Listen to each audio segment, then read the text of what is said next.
All right, people, here it is. It's the Week 13 Sunday social show. We need to come up with a better back tag to that. But, here with me as always is Dylan and Joe.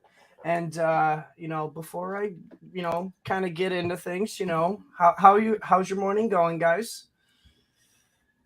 Looks like Dylan might be frozen, so I guess I will well, talk. that's a great start. Yeah, this is fantastic. I'm doing all right, man. I got a little late start to the morning, and but got the rankings updated, so we are ready to rock. So I think we should ready. just. I have a feeling we should just kick Dylan out of here because he's probably not coming back, and so he's just staring at you, like he's in awe of you over there. That was pretty awesome. Anyway. We're gonna switch to this for a second, but you do yeah, I mean, I'll help you out here because I know you were kind of last second here, but thank you guys for jumping in this morning. We appreciate you guys watching and listening. But yeah, go ahead and hit that subscribe button, hit that like button. We appreciate it. Leave your questions in the comments. These guys will be getting to your start sit questions after my little segment here. And I usually hang around as much as I can to kind of help answer in the comments as well, but may not be able to have as much luck doing that today. Unfortunately, I got to run out and do something before the game start. But I think we got Dylan back. We good, Dylan? You alive over there? I didn't do that. That was you. Yeah, man. Sorry, guys. Yeah, I just froze there. You good? It's funny because you were just like gazing into Mike's eyes over there as you froze. It was pretty awesome. That was beautiful.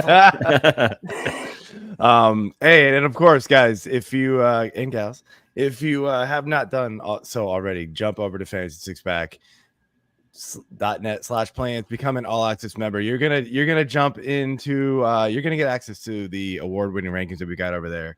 We got 2 of us in the top 15, multiple others in the top 30.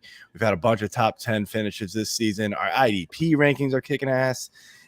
So you get access to those full rankings. I know we give a little preview here in a second with that. We do a little bit more of that on Thursday night as well, but you get the full access to those rankings as a member, and then you get to ask us all the questions you want on our Discord. Use promo code FF Playoffs to save 25% through the rest of the season here. So it's it's a good deal. And I'll be honest, if you haven't played DFS, like, you're gonna earn your money back and then some just by listening to Dave, Eddy, and Chris Robbin and those guys in the DFS channel. I mean, I don't play a lot of DFS, and I'm in the plus this year just from listening to Dave. So it's good times. So all right, guys, are you ready? Absolutely. Yeah. Dylan, you got the questions? If not, I can take it. Yes, sir, I do. No real difference in the quarterbacks this week with the rankings. So we're just going to go ahead and start with the running backs. And we're going to start with Travis Etienne. Our site's rankings average has him as RB3. Joe, you are a little bit down on him at RB7 this week. And I had actually asked Mike this question on Friday's show. Do we think Etienne, with the workload he's gotten this year, is starting to break down a little bit? Is that why you have him a little lower, or is it, what are you thinking here? I mean, yeah, I mean, clearly he's breaking down. I mean, he's got a rib issue, right? So we're noticing that already. I think that's more of a pain tolerance thing. But we're seeing this offense starting to click in the passing game. Now, granted, the last couple of weeks have been very favorable passing matchups as well. So that plays a lot into it. And then week 10, playing the Niners, that entire team got shut down. So, but that being said, I mean, the last 3 weeks have not been good for Etienne. I expect this week to be a little bit better, since he's not going to be an offense that's going to be able to keep up with them points wise. So, he might not have as bad of a week as he's had the last 3 weeks, but I'm not expecting top 3, top 4 finish like a lot of people are projecting. Just, I'm kind of worried that, this rib injury, they're getting, we're seeing Dearness Johnson more involved. I don't know actually if Bigsby is actually active this week. It looks like he might be, but either way, like they're looks like they're trying to get these guys a little bit more involved to kind of spell ETN. So that does limit his upside a little bit, even though it is a tad favorable matchup against Cincy. And again, they could get up big pretty quick just because Cincy's not going to be able to score a lot of points. It kind of seems like without Joe Burrow, and then lean on the run game. But they may just realize they don't have to run ETN into the ground in this one and just use the other guys a little bit more. Sure. Yeah, I get that for sure. And it's not like you have him outside of RB1 territory. Yeah, I'm still starting. People are still starting RB7. I mean, it's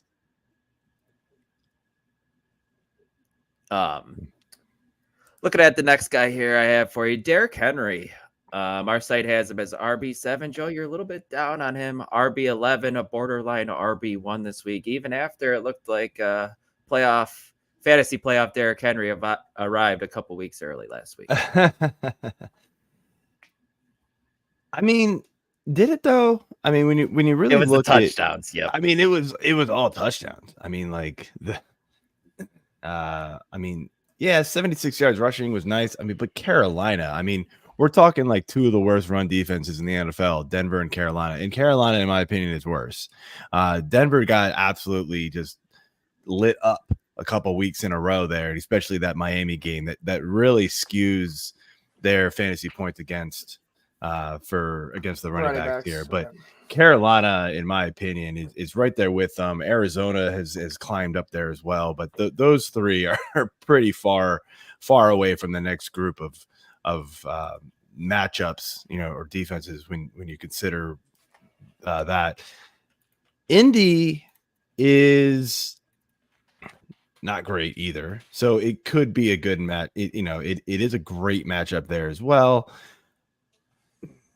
We've just seen a lot of inconsistency from Derrick Henry. We get these games where it's just not clicking for him. And their offense stinks. Yeah. I mean, they're using a lot of, what's his name? Spears. They're bringing in a lot of Tajay Spears, which I get it. They're trying to not just run Derrick Henry into the ground, but man, I think I'm not alone in this, but if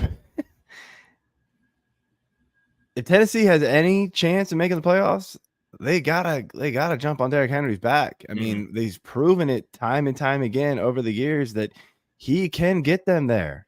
So I last week we kind of started seeing it maybe a little bit that even in a game where Spears probably could have taken advantage of the matchup, they didn't really use him as much as they usually do, or they have been this year. So maybe they're starting to do that, but I want to see it more consistently before I'm just like, oh, top 5, easy, top 10 play every single week with Derrick Henry. It's just, it hasn't been consistent enough for me.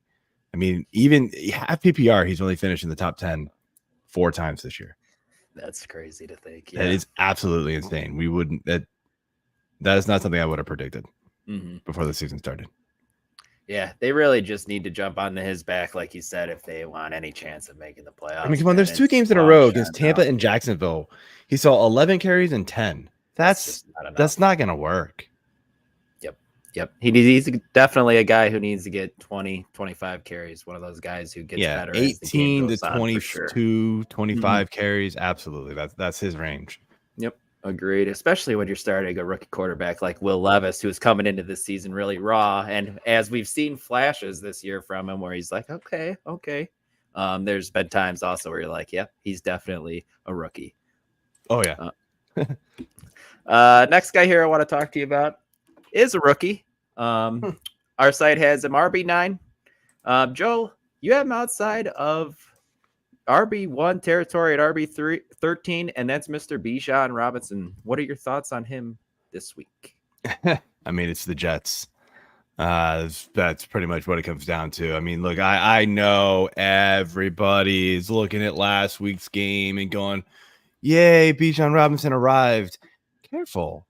And I wrote about this in the usage trends article this week where, look, I get it. I wanted to be excited with it too, but a little bit bigger of a deep dive into the stats. And even in a game where they were leading for the vast majority of it, and Bijan, yes, he had a good game, but it was touchdowns. He had good yardage. He still was only on the field 63% of the time. He only ran the ball 42% of the time. Algier, 26%. Patterson's getting involved. Yeah, he's running the vast majority of the routes. He's seeing a good bit of targets.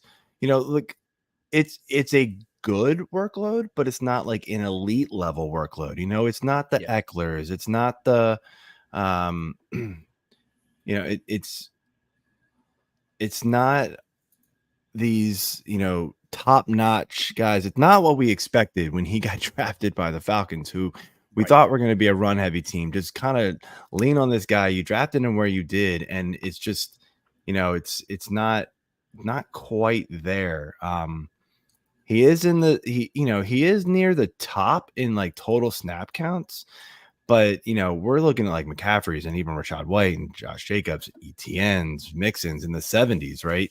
He's in the mid 60s. His rushing attempts is actually what gets me more than anything. Like he's in the 40s. He's down there with Devin Singletary. Like what? You tell me that him and Devin Singletary have the same rushing attempt percentage. Now I get that the numbers might be a little bit different there. But that's not telling me that that they have changed the usage enough to automatically promote Bijan into, RB1 territory, especially in a awful matchup. Let's be real. Yeah, I tend to agree with you there. Mike, you got anything to add? You got to take off the mute button, pal. Yeah, that's $1 in the jar. No, I'm just happy to see him finally get the utilization that, a talent like his deserves. But we can move on to the wide receiver section if you want. Yeah, I mean, the one thing I will say though, the Jets, like they have actually been pretty mediocre lately against the run, which is shocking. But I still think this defense, like there's just something about it that just wants me to say that they're going to be able to shut down, like they kind of got beat up against Miami.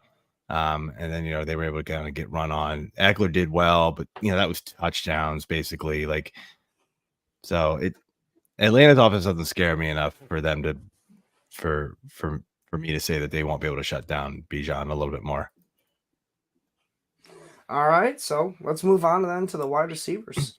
And we're going to talk about somebody who was a little banged up this week, but he is expected to play according to Adam Schefter. But Tank Dell, the site has him as wide receiver 10 consensus. Joe, you got him as wide receiver 6 ahead of Mike Evans, Brandon Ayuk, just to name a few. Man, you're pretty high on Tank Dell. Kind of explain your thoughts there.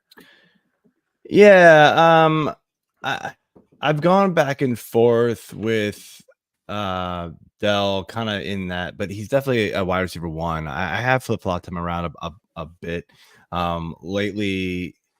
As of this morning, I did throw him in to where I did. That could drop down a little bit, but the point is that he's still going to be a top end receiver for me. I mean, you look at what he's done, over the last couple of weeks, and even last week, in a down game for him, he was wide receiver 20 and half PPR. 8 targets, 5 receptions for 51 or for 50. He just didn't get he did get in the end zone.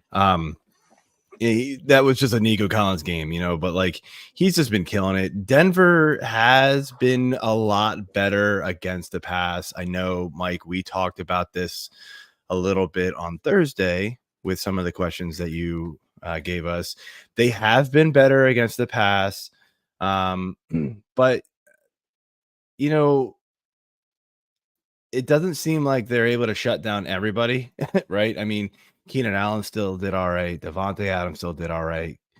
And then against Buffalo, it was Shakir, not a Stephon Diggs game. Last week, both Waddle and Hill did okay. So Oh wait, am I looking at the wrong? I looked at the wrong. No, who are they playing? Who? Who The is Dolphins? Houston? They're playing Denver, right? They're playing. Yes, Denver. Yeah. I don't know why. I don't know what I was looking at. It just looked weird for a second. Anyway. Oh, sorry. I'm looking at the wrong team in my And points the against. train is off. That's what I'm looking at the wrong. I was like, that doesn't make any sense. Yeah. So sorry. Denver has done very well. Ignore everything I just said about who's done what. I was looking at the Jets still. I didn't switch over to Denver. That's why I didn't look. No, very so good. they have been shutting down opposing receivers lately. Like they had those few games. It was like the same games, right, where they just got ran over. Miami, even Washington did well. DJ Moore the very next week. This was like, all right, I'm gonna do this. But since then, only one receiver has double-digit points against them. So yes, it is not a great matchup. But I don't know, something about this Houston offense right now tells me that they're gonna be able to kind of just buck the trend here a little bit and say, we've got multiple weapons here. Good luck stopping all of them. I mean, come on. Last week they stopped Cleveland. Nobody cares about that anymore. Minnesota with Josh Dobbs. I know Dobbs has been good, but Minnesota's passing offense is not what it once was, right? The Buffalo, they shut down Buffalo. That was impressive, but that was one of those Josh Allen throws, a bunch of pick games. Like that was just a weird one, right? So, take it with a grain of salt a little bit. Houston's passing offense has been legit. Yeah. So I'm willing to ride it. Does it worry you a bit, Joe, now that they have all three guys' mouths to feed? Because Noah Brown is expected to play, correct? So you still feel good that there's enough to go around for all three of these guys? Yeah, I think it is. I mean, I know Robert Woods isn't quite as electric as Noah Brown, but he's still a target. I mean, they're just passing the ball so much, right? Yeah. And I mean, we're seeing passing attempt games, 36, 37, 39, 42 in the last 4 games. That's a lot. That's a lot. So there's enough work to go around.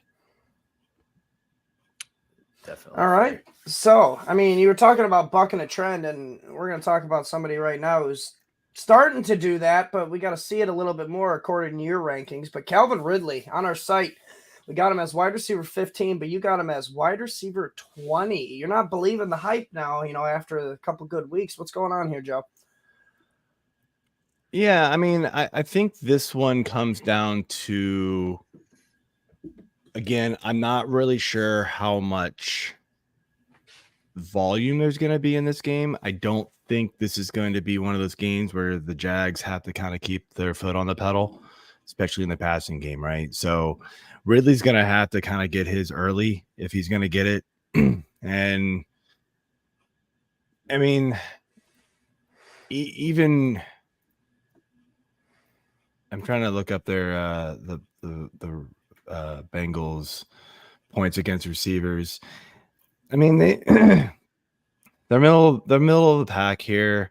They can allow some points. Like Houston got them, Buffalo got them, but it just doesn't feel like one of those games where Jacksonville's going to have to score, like 30 points. 20. This could be like a low 20 to teens game. Just an ugly like blah game. And Ridley has been inconsistent enough that I'm still not like truly in on it. I mean, I guess it's been more of an attribution to Trevor Lawrence just being, I guess, a little bit more consistent. So I get why you're hesitant about it. I mean, we've had a lot more weeks of him doing bad than him doing well. So yes, you can't. Talking about another receiver who, another player, we talked about Derrick Henry. He's only been in the top 10 4 times this season. 2 of them have been the last couple of weeks, though. So yeah, I mean, someone who's actually kind of been really struggling the past couple of weeks, which is a little odd because I mean, with Josh Dobbs, he was actually thriving. Marquise Brown. The site has him as wide receiver 28. You have him as wide receiver 33. You don't see that rust being shaken off just yet with him and Kyler Murray, do you? No, I mean, look, the one thing I've kind of mentioned with Marquise Brown since Murray has been back is he wasn't seeing the targets. Now, last week he saw 12 targets, so that is awesome. It doesn't really amount to much, though. I mean, 88 yards, no touchdowns. The offense just really isn't in sync yet. You can kind of tell. Pittsburgh has been really good on defense, so this could be a pretty tough matchup here for them. And so I'm not really just gonna go. This is Marquise Brown just doesn't really. He has never really just excited me. He's got some games. He's fast. He's talented. I get it, but he just never really seems to put it all together. He's not really. He's, in my opinion, he's not a number one wide receiver. No, I mean he thrived last year when Hopkins was there. Now Hopkins isn't there. There's really nobody else to take it away, take the attention away. Wilson's going to be out again. So we got Dortch there, who's going to, who has seen almost more, more targets over the last couple of weeks. Yep. So it's just kind of like, I don't know. And then McBride gets a lot of work. It doesn't really do it for me. And Pittsburgh has been pretty stout since their bye week. So I'll like you said, play a little cautious there. Like you said earlier about the Steelers defense playing really well. Joey Porter Jr. is coming into his own right now to the point where they're having him go all over the field and shadowing people. He's shutting down everybody. Anybody remember what pick that was? That Joey Porter was picked? Oh yeah, it was Claypool's pick. That was the Chase Claypool. I'll never forget that. I remember when they got Porter.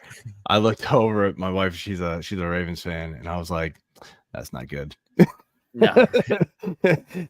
Although the Ravens seem to fall into like great picks every single year. Hamilton, a couple of years ago, Hamilton fell to them like in the late 20s. I was like, how? That's just bonkers that he fell to them where he did. You get the Chargers drafting Quentin Johnson over the likes of Zay Flowers and stuff, so he falls into the Ravens' lap, all sorts of stuff. And you're right about that.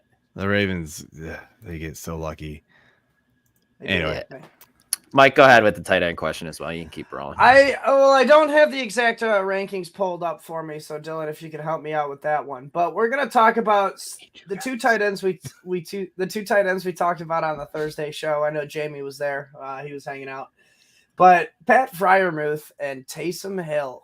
All right, Taysom Hill. If I'm pretty sure you have him as a top 6 tight end. Joe has him as tight end 7 right Joe now. has him as tight end 7. Yep, and Muthman Joe has at tight end 10.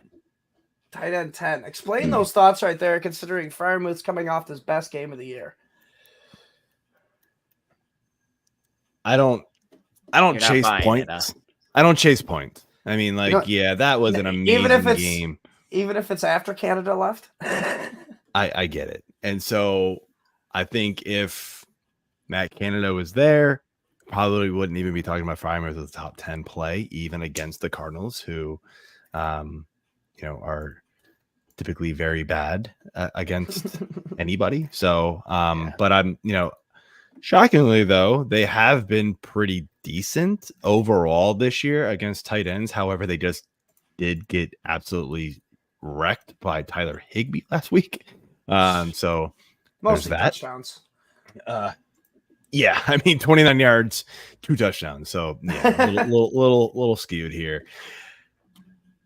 My thing is though with Taysom Hill, right, is look, we know the Saints are just using him, right, and so we're talking, it's a lot of rushing attempts, but it's like red zone rushing attempts, right? So there's that. He throws the ball randomly, right? He gets work in the passing game. Like he's just used all over the field, so he's getting more work. He's more involved than a lot of these tight ends are every week. And with them using him as much as they are in the red zone, I like his chances to be a top 10 tight end more than I do Freiermuth, even though they had that offensive explosion last week. Does anybody really believe that that's the Steelers? No. This the Steelers offense still is going to go through these two running backs, Jaylen Warren, Najee Harris. That's where the offense comes from. And then, it's play action pass, Freiermuth, Deontay Johnson, Pickens. But they're still just they're still just not passing enough for me to go, ooh, I'm getting excited about the Steelers passing game. Even last week, right? They passed the ball 33 times. Okay, that's fine, but that's league average, if not below sometimes, right? Yeah. The weeks prior to that, 28, 23, it's not there.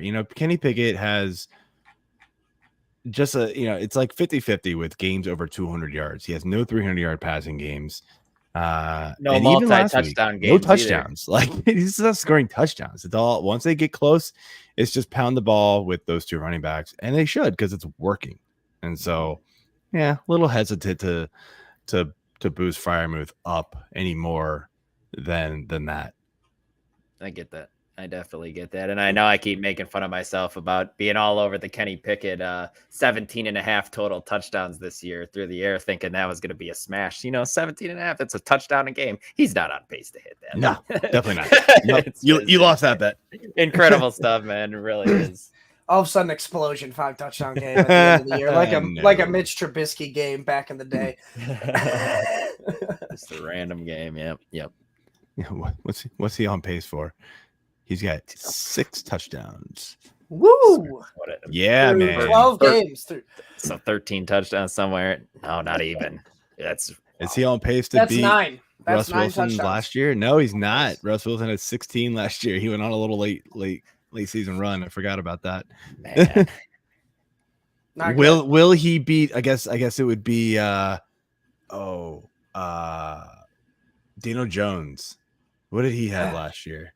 17, I think. Yeah. Through the You year. said Yeah, 17 last something. year? I think it was somewhere around there. I'll go look it up real quick. But yeah, I'm pretty sure he had 17. No, he did not. All right. Last year he had 15. Passing touchdowns. 15. Okay, 15. He had 22 total, though, because he had 7 rushes. Well, right, yes. Okay, but yeah, typically in years past, this is what I'm thinking of. So we had 11 in 2020 and 10 in 2021. So can he beat those? That's what I'm going after. It's definitely in question. That's not good company to be in, by the way. No. All right. No. Anyway, we can close it out, guys. I know you got your start sit stuff here going on. JD's in the backfield, backfield, whatever. So I'll let you guys do your thing. I mean, our thing is to let you do your thing and let everybody know where they can find you at, how they can contact you, and just kind of what you're doing, Joe. Yeah, obviously here, fantasysuspect.net, on the YouTube channel Thursday nights, and this obviously Sunday morning. I will not be here next weekend, unfortunately, but every other Sunday I should be. And then, check me out on Twitter at F6P_Joe. We did sign up for Blue Sky, so if you're over there, look us up. I don't know what to do with it yet, but we're there. I honestly don't. I'm not sure what that is. It's basically Twitter, but there's like nobody there, so it's fun. Fair. All right, guys, have a good one. All right, Joe. Have a good one, Joe. Good luck in the rankings. All right, now time to bring on our third co-host who always likes to join us for our start sit questions. Joe, you better stick around in the background because I know JJ has a question for you, so you better answer it for him. Before we, get into the questions, let's just go ahead and ask JJ's question here first. He's going through some unfortunate, injury luck and bye situation. I woke up to sad news, man. Like the 2 weeks JT was out suddenly turned to 3 to 5 overnight. I'm like, what the hell just happened? That's why I thought when they said he had to have thumb surgery and their original report came out saying that it could be 2 to 3 weeks. I'm like, that seems weird. He's a running back. He has to hold the ball. Right. Or catch the ball. Like, how do you catch it? Yeah. You need your thumb. But he's down JT and Aaron Jones this week, so he needs an RB2, and his choices are Tajay Spears, Damian Pierce, Zeke Elliott, or Dearness Johnson. And If you're- Dumpster diving, baby. Dumpster diving. This is a must win if I'm trying to get one of the 2 buys in the league. I'm in the playoffs, so hopefully I'll get one of these guys back in time, but I'm trying to get the buy this week. If you're in the mood for 6 to 11 fantasy points, I think Zeke's your guy. He just doesn't have a ceiling higher than that, if I'm being honest with you. But that's Dylan's opinion because I get it, but I am reaching for the stars a little bit more, and I think Damian Pierce, with him being one more week healthy, I think he gets more work. You went on a little bit of a rant on the Friday show about how you like Damian Pierce over Devin Singletary rest of the season too. Which it was just we have more weeks, we have more evidence. It was weeks 1 through 8, I believe, of Damian Pierce and Singletary working the backfield together, and it was Damian Pierce taking majority of the workload, and Devin Singletary was more of a, game script dependent running back. If it was a negative game script, he was getting involved in the passing game, which we love. But do you think this is a game where there's going to be a lot of scoring against Denver and Russell Wilson? Or do you think it's going to be a game where it's back and forth with Damian Pierce and Javonte Williams going back and forth? Like, I kind of lean that way a little bit more here. Like, if they were playing maybe like, the Eagles or something, yeah, don't give me Damian Pierce in that sense. I want Devin Singletary because they're going to be playing catch-up. But I don't think this is a game they're playing catch-up against Denver. I don't want really anything to do with Damian Pierce. That's fair. I know, man. Sorry. If one of those, I Singletary has looked phenomenally better. I don't see how they lean back on Pierce at all, in my opinion. And we thought of that about Najee Harris early in the year too, but look at Najee Harris. But they never really went away from Najee. And dude, he just got less and less. Everybody was like, "Oh, Jalen Warren is taking over." He never took over because of the injury, though. He never took over. I will say that. They never chose when both were healthy. We're like, you know what? We're going to lean Devin Singletary over Pierce. It was only when Pierce got injured they gave Devin Singletary the role, which, yes, he's looked fantastic in, but so does a lot of other backup running backs when they finally get the job. I will say we're not going to see 20 to 25 carries for Singletary anymore. But we're not going to see Damian Pierce get back to where, earlier in the season, where he was seeing 20, 24 carries a game.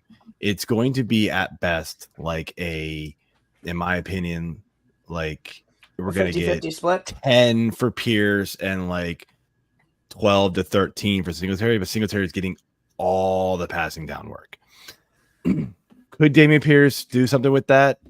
Maybe, but likely not, because he is super inefficient with it. I mean, a 3 yard per average carry, not good. So your options are Zeke, and I'm assuming this is PPR, JJ? PPR, and then you get a half point for rushing and receiving first downs. You get a half point for first downs? For first downs, for receiving or rushing, not passing. Not passing. Oh, then give me Zeke. Yeah, it's kind of where I'm at. That short yardage work, those extra little half points should add up, right? Yeah, I mean he's seeing 9 to 12 carries a game, and he's getting utilized in the passing game just a little bit. He's going to get you 7. This offense is going to be ugly, but there's just no ceiling, like I said earlier with Zeke. But if you're 6 to 12 points, and you're all right with who that, are your other options? Spears was one. You're not even accepting 7 points from a tight end, but you're over here going, all right, I'll take 7 from Zeke. Mike, there's a very good chance. There's a very good chance that Damian Pierce does not get 7 points this week, if I'm being honest with you. That's the problem. The floor can absolutely just fall out from him.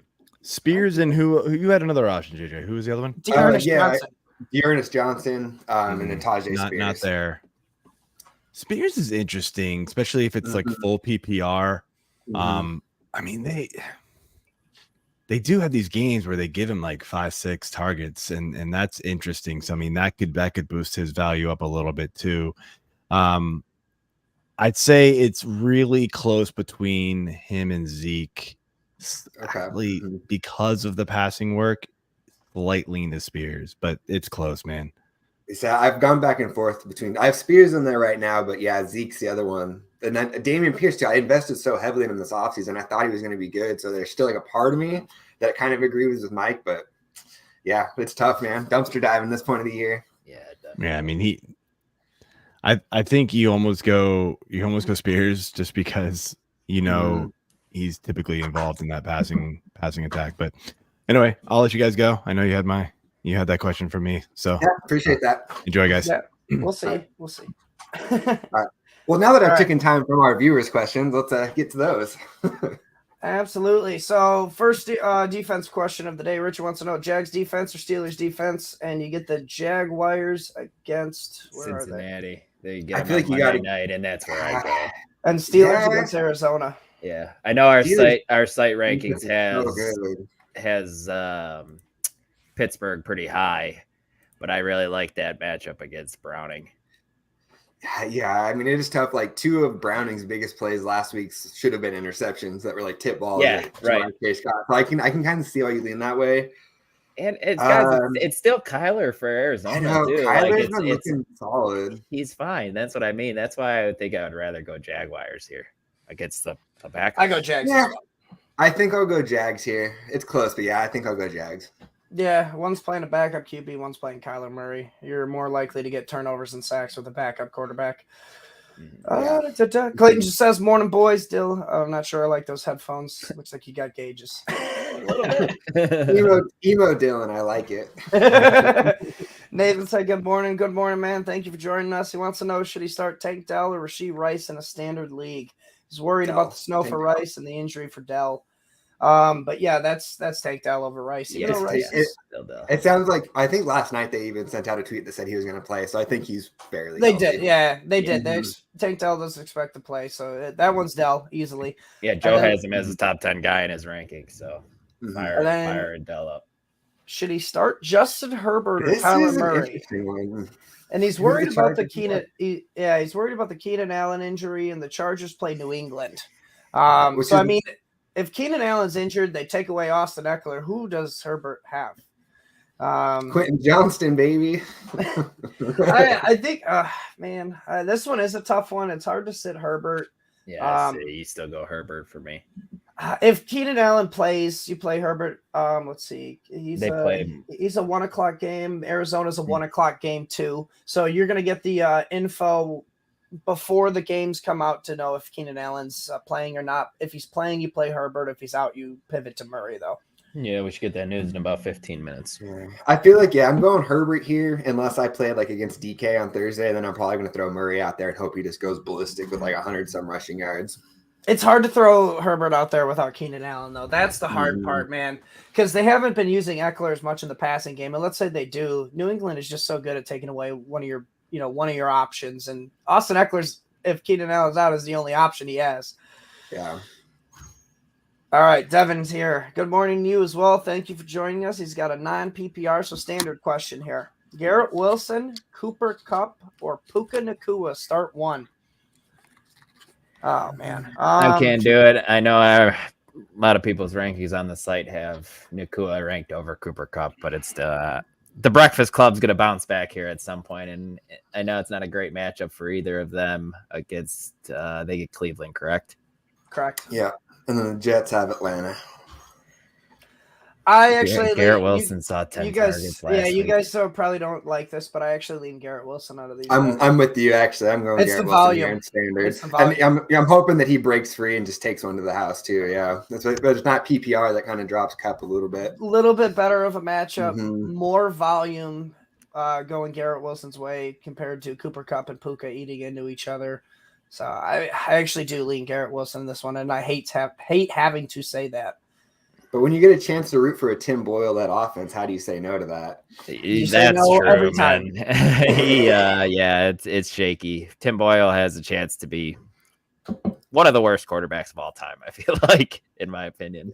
It's not good stuff. He was never good in college. He hasn't been good when he's got his opportunities. So it's like, what are we doing here? It's not better than Zach. It's not better than Zach Wilson. I saw a tweet that was like Tim Boyle's like the rare case of a terrible college quarterback who somehow got worse in the pros. And I was like, very weird stuff, man. A terrible college quarterback made it to the pros. I think that's the first problem. Adonis wants to know, are you playing the Rams or Jets defense? Jets gets the Falcons. Rams gets Cleveland. Give me the Rams defense in this one. I actually had the decision between Really? Denver's going defense and the Rams defense this week. And I decided to go with the Rams because look at it this way. Denver did really good last week. You want to know why? They played the Browns. Like the Browns offense is not very good right now. It's their defense that's holding them up. So, I mean, Joe Flacco's starting this week. Now, he's probably gonna the come best. in and throw for 350. He's That's probably, what Joe Flacco does. he's probably the best option because he has the most experience. But here's the thing. He just signed this week. There's no fucking way he knows the playbook. Josh Dobbs was like he the signed word. he signed last week, but yes. But he's just got practice this week, which there's no way he'd learn the playbook that fast, which these are just going to be some vanilla concepts that they're running, which the Rams defense can easily stop. I don't know. I'm going with the Jets, man. I think I'm just going to go with the best defense there. That's all around, like top to bottom. Yeah, Desmond Ridder has a turnover problem as well. He does, but Desmond Ridder still gets yards. That's the thing. He turns the ball over, but he still gets yards, and that's what's going to smash that defensive value down. I couldn't disagree with you anymore, and I love it. So fine, that's fine. I don't give a shit. No, it's absolutely fine. It's good for us to disagree with. All right, Christian Watson from Richard or Terry McLaurin. How bad is this weather supposed to be in the Miami-Washington game? Because I see rain. Is it supposed to be bad or is it looking okay? I'm not a weatherman. I say, did somebody say it's snowing in Kansas City? Is that what's going on down there? It's at Lambeau. It's at Lambeau that game tonight. So I think there is a chance of snow. Yeah. Okay. It's flurrying a little bit by us this morning. Okay. I'm trying to look up the. And it's tough. Watson's been good the last few weeks. It's Miami though. It's just such a bad matchup for Watson. The Chiefs could be beat in the slot. I think they're top 5 worst against slot receivers. So I really like Jaden Reed this week, but they shut down outside receivers, which worries me about Watson. And I feel like if the weather is fine and that game against Miami, we know what Washington offense is going to have to do.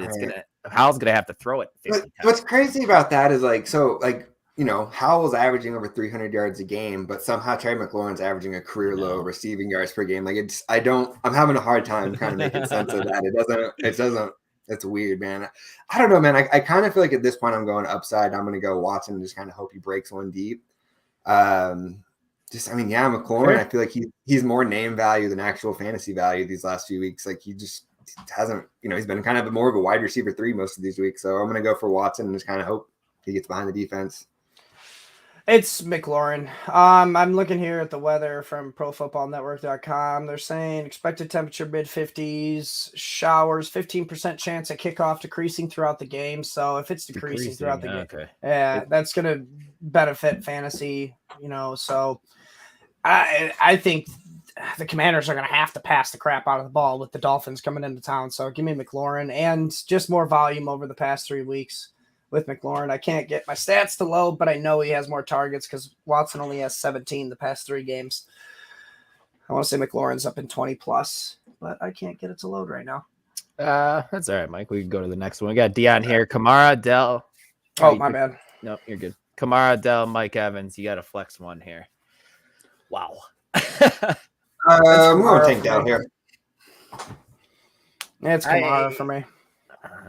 We're not helping Dion here at all because I think let me guess, you got Mike Evans. I actually lean Mike Evans here, yeah. Hilarious.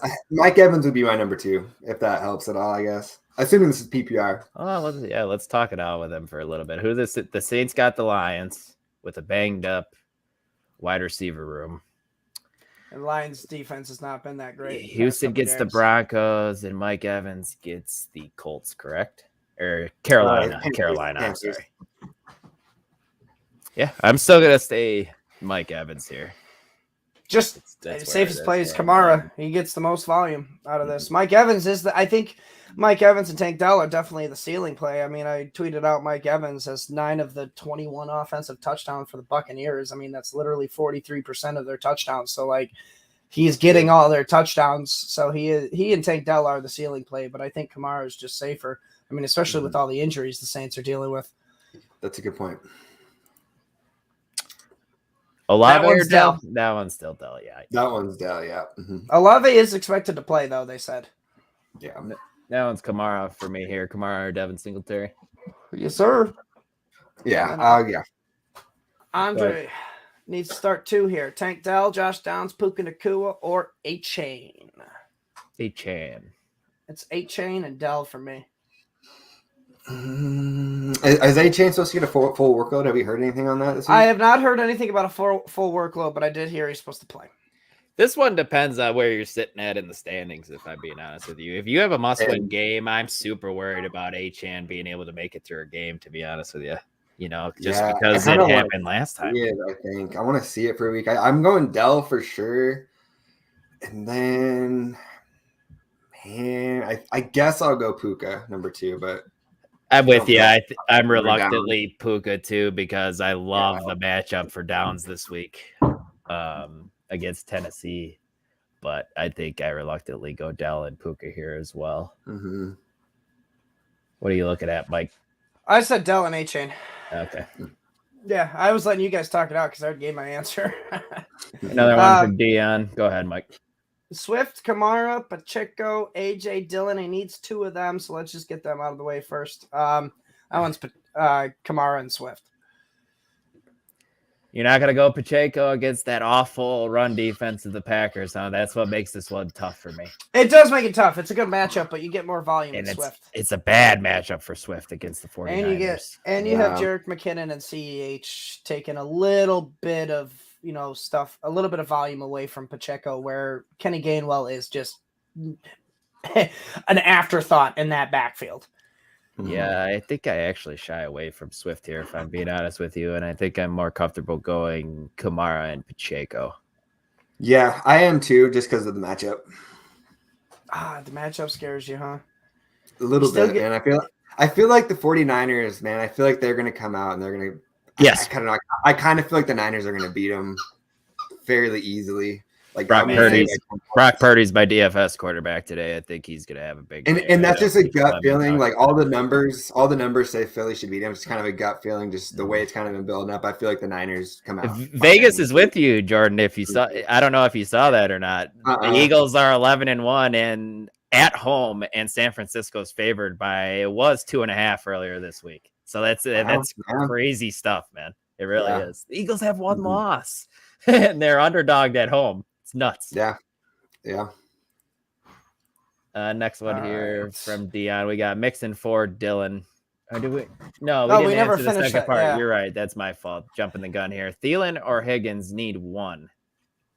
That one's Thielen. That one's Thielen for me as well. Yeah, I want to see it a week from Higgins first. Yep, good matchup in the slot for him as well.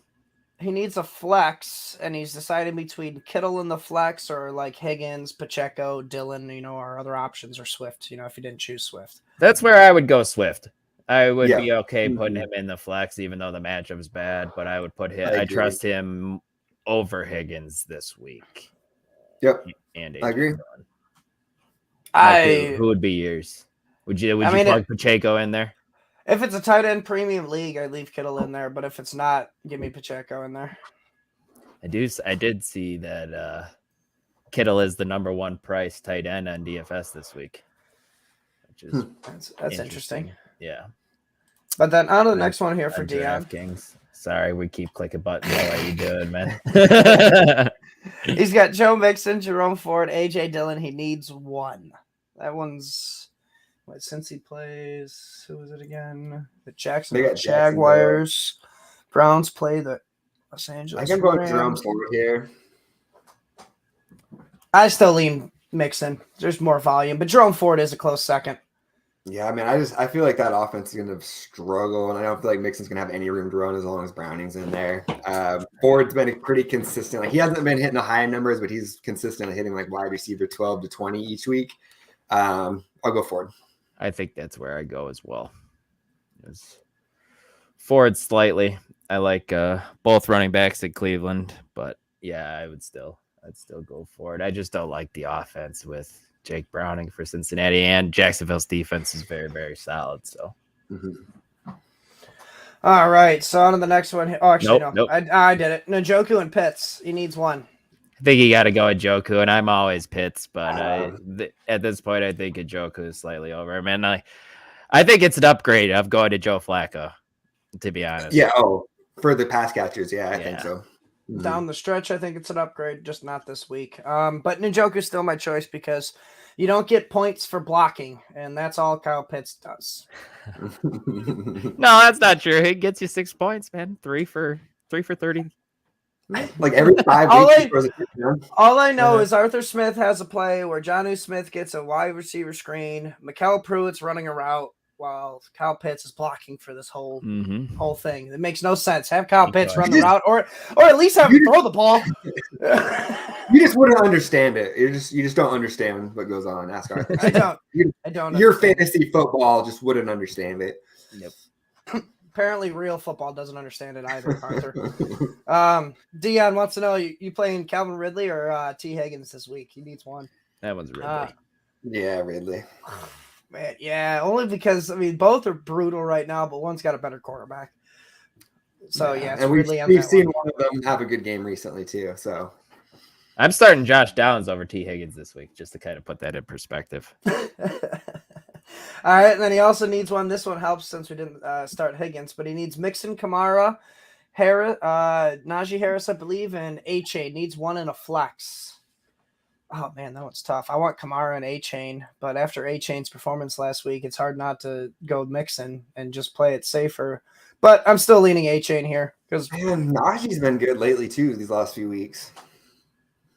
It's tough. Man, I look at it like I really do think the Dolphins get up big and they just try to run it down the Commanders' throats. I still lean A-Chain. Kamara's the clear start out of this one. I would agree there, yeah. I think I lean with Mike. I go Kamara and A-Chain here over Mixon, even though I am worried about it. I'm a little worried myself. I can't believe I'm saying this, but I'm going to go Kamara and Najee here, assuming that is Najee Harris. It is a great matchup against Arizona, second best matchup for running backs. What's up, Bob Dole? It's nice to see you here again, man. We appreciate you sticking around. He needs 2 running backs here. Henry, Kamara, Mostert. Oh, man, that one's brutal. Man. Kamara and It's I think I'm actually starting Mostert over Kamara in a league.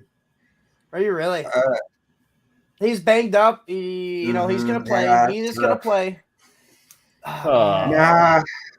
Man, with A-Chain back, that's where I worry. That's where I worry about Mostert is because A-Chain being back. And if he is back the whole game, it's not going to be what Mostert had 2 weeks ago.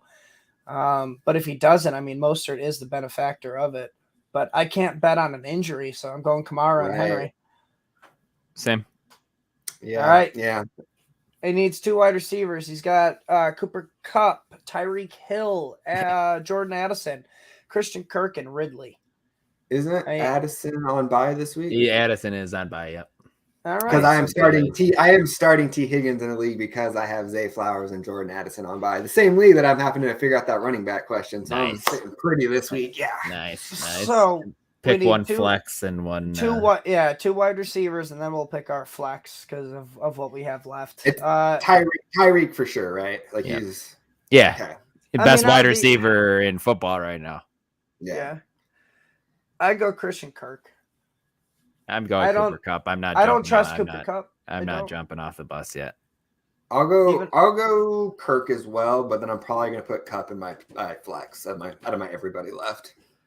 That's where I want to put Mostert in my flex is just in case something bad happens because you know Mostert's going to get his 15 touches. It's just, does he get more than 15 if A-Chain is a little bit banged up? Yeah. Man, I'm sitting Kupp this week. We've seen him finish under double digits. What is it? 3 weeks in a row now, and he's facing one of the tougher matchups when it comes to wide receivers against the Browns. So, if you have the options like this, I'm sitting Cooper Kupp. So yeah, they're the number 2 hardest matchup against wide receivers. So yeah, I'm very hesitant of Kupp this week. That's just me personally. What's up, Gary? Oh, you know what?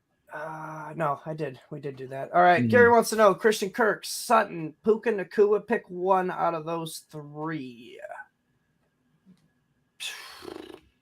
Man, I still lean Kirk. I'm afraid of the matchup against the Browns. It's probably Kirk there, I think, too. Yeah. It's really close between him and Puka. It really is. Yeah, I'll go Yeah. Kirk. Yeah. Anybody But does anybody know if Cleveland or if Cincinnati's more primary zone or if they play a bit more man? Sure. Yeah, I'm not 100% sure either. Why? Because your zone. It's theory with Kirk? the zone man thing with Kirk. Yeah, he's much better against man-to-man coverage. So give me Kirk if that's the case. But I don't think you could go wrong with any of the guys, to be honest with you. All right, then he needs pick one for his super flex position. Are you going Zach Moss, Bryce Young, Joe Flacco, or Jerome Ford in the super flex? That one I actually go Zach Moss. You probably go Zach Moss, but I also don't hate the idea of Flacco. Yeah, Flacco would be the other option. It's our American Raz League too, Mike. So it is 6-point passing touchdown, full point PPR. Oh, so that it is going to be that league. I'm gonna go Moss, man. He was so good when JT. I know. Yeah. He's technically the safest, I think, here, even though it is a super flex position. I don't know, man. Like the Browns can go in there and Joe Flacco could just hand it off 30 plus times. So yeah, I lean Zach Moss in the super flex there. Yeah, I think that's fine too. All right. Dan, no way on Bryce. I'm starting him in the league, to be honest with you. I'm forced to start in one spot too. So yeah, we're desperate this week. Dynasty league. Jamie wants to know he needs to start one full point PPR. Chris Godwin, Deontay Johnson, George Pickens, Jaden Reed, or Christian Watson. All right. Godwin is expected to play. I did get that update. He has not been good though lately. Like I've had him in a couple of leagues, and he has just been like just barely enough to not get dropped, basically. Like, yeah, right in the flex range, pretty much. It's because of Mike Evans. Yeah, I think I'm gonna go Christian Watson here. Deontay's the other one that I'm considering here just because it's full PPR, and I feel like I want to say he's gonna get back on track. Like it's kind of weird after that whole clip that was circulating last week of him just kind of like watching the ball fumble around him. I don't know if you guys saw that, but that was a pretty bad look. So that makes me a little nervous too. So I think I'll go Christian Watson here. I actually go the other Packers receiver. I go Jaden Reed. Kansas City allows 18.5 fantasy points per game to the slot position. So that's where Jaden Reed lines up. I want to say it's over 75% of the time in routes he runs. So I like the matchup for Reed, and that's where I'm going to go. I was thinking about Reed while I was reading off the question. And he's also banged up, and he missed some practice, which is a little worry, and they are the Sunday night game. Have they said that he's going to be active for sure? No, nothing yet. Usually it's not until later because it's usually a little later because it's a Sunday night game. Man, technically your safest option here is Godwin, even though it's been brutal. He's got 20 targets the past 3 games. So how is it more than because of the targets. The targets is what makes it safe. Fantasy points, Mike. He's not safe. That's where you and I disagree. I get that, but you need volume. You need volume. Like you can't score points without volume. All right. And do you want to bet on more volume or little volume? And that's the thing. And like the thing is they're not that far off. Like 20 targets compared to 17 and 18 are not that far off. That's why I say technically safer.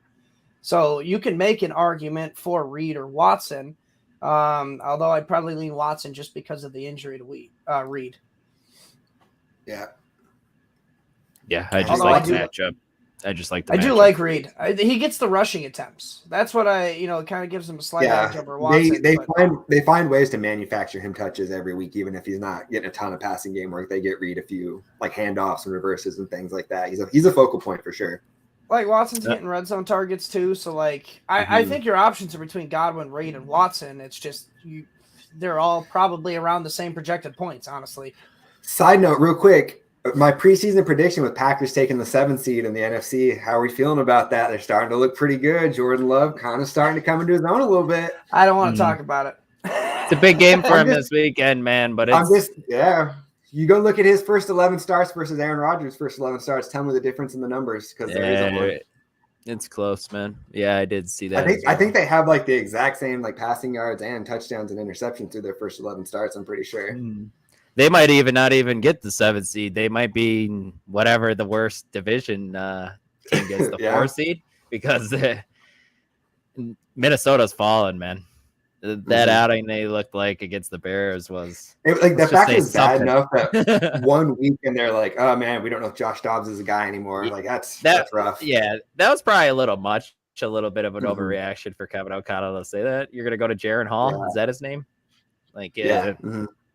I don't. Which, I mean, to be fair, that's who he rolled with when Kirk first went down, but he got injured like 3 snaps into the game, so we never really got to see. Granted, he wasn't a guy I was huge on coming into the draft this year. Like I had him as kind of like a late day 3 guy, which is I'm pretty sure where he ended up going, like round 5. But yeah, I don't know. We'll see. Well, we got a little bit of actives and inactives. Noah Brown active. Treylon Burks active. Keenan Allen is active. Marquise Brown is active. Breece Hall hamstring is active as well. So is Izzy Abanikanda and Delvin Cook for that Jets backfield. And so Chris Olave is also active through concussion protocol. Awesome. Trey McBride, inactives are really just nobody we care about. Michael Wilson, Randall Cobb, Malik Willis. So active. fire up Greg Dortch this week. Everyone. Yeah, most people are active. I mean, I'm glad it is, because we got 6 teams on bye. We don't have the luxury to afford these injuries right now. All right, Gary, Jerry Jeudy or Drake London? It is full point PPR. Denver against Houston, and Falcons against the Jets. Yeah, I don't like that. I don't either. It's Drake London. Yeah. Why is it Jeudy? He's got 13 targets the past 3 weeks. Drake London is going to be. But what about this week with like Sauce on Drake London? I get that. Grady had the targets the last 3, but he hasn't played against Sauce Gardner any of those last 3. Yeah, but Sauce is physical. Drake London's physical. I think Drake London wins that out. I mean, usually when a physical wide receiver goes up against a physical cornerback, it's the physical wide receiver that wins. And usually, I don't know if he can separate against him, Mike. And you expect Desmond Ritter, Drake London doesn't need to separate. to be good. He just needs to out-jump him. For what it's worth, I don't think it's crazy to go London. I don't think so either. But the matchup is woof. Yeah, I just think it's Drake London. I mean, if the Jets can't sustain drives, that means the Falcons are going to be out on the field more, which means it's not going to be great volume, but it's still more volume. I just think the Falcons are just going to try to run it down the Jets' throats. They're going to take the ball out of Desmond Ritter's hands this week and just need to go in there and see. There's your first mistake. You're damn game. You think you know what Arthur Smith is going to do? That's your first mistake. That's a dangerous game. A little bit. Malcolm, he needs to pick a QB here. He's got Gardner Minshew, Kenny Pickett, Derek Carr. Pick one. This one is one I will. This one is one I'll actually go pick it on. Oh, that's funny. I'm kind of leaning Carr. Really? I don't without like the weapons, you lean Carr. Without the weapons, he's got Olave. He's active. He's got Olave. Got Juwan Johnson still. Carr don't use Olave, so don't say he's got Olave. But if he has no other option, I mean, if it's the only option out there that's like within 5 feet of being open, yeah, I'll go Carr here. But yeah, I don't feel great about it. Minshew is the one I'm definitely not starting. I'd go pick it second, I think. Minshew's the one. I like Minshew this week. I like the matchup. Really do.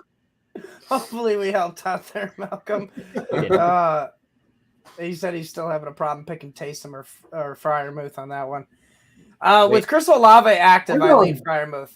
I'm going Pat, man. How can you not start him after last week? I mean, good matchup again this week. Yeah, give me Pat. Yeah, we kind of talked that out, Malcolm, at the beginning of the show with Joe, because he actually had Taysom Hill at 7 in his rankings and Muthman at 10, which surprised me.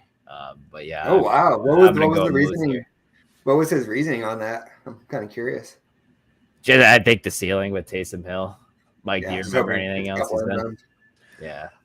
Yeah. He did just not trusting the Steelers offense quite yet. That too. I mean, I talked about it on the Friday show too. When Taysom Hill gets his, 11 plus opportunities, he's pretty much a lock for a top 6 tight end finish. But I think, it's a less of a chance of him getting that with Olave present. Like if Olave wasn't present, I was like, man, Taysom Hill is going to get such an uptick in volume there because you pretty much have just Kamara and Taysom. And Jawan Johnson, too, will probably have a decent game, but it's Freiermuth with Olave active. I agree. All right, guys, Richards. If we're helping you out, guys, just please hit that like button. We would appreciate it. It helps us out. Yeah, sure.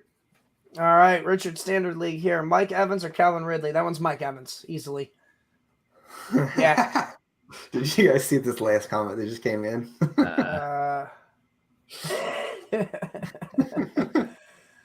Oh, that's funny. Coincidence or someone to curse? All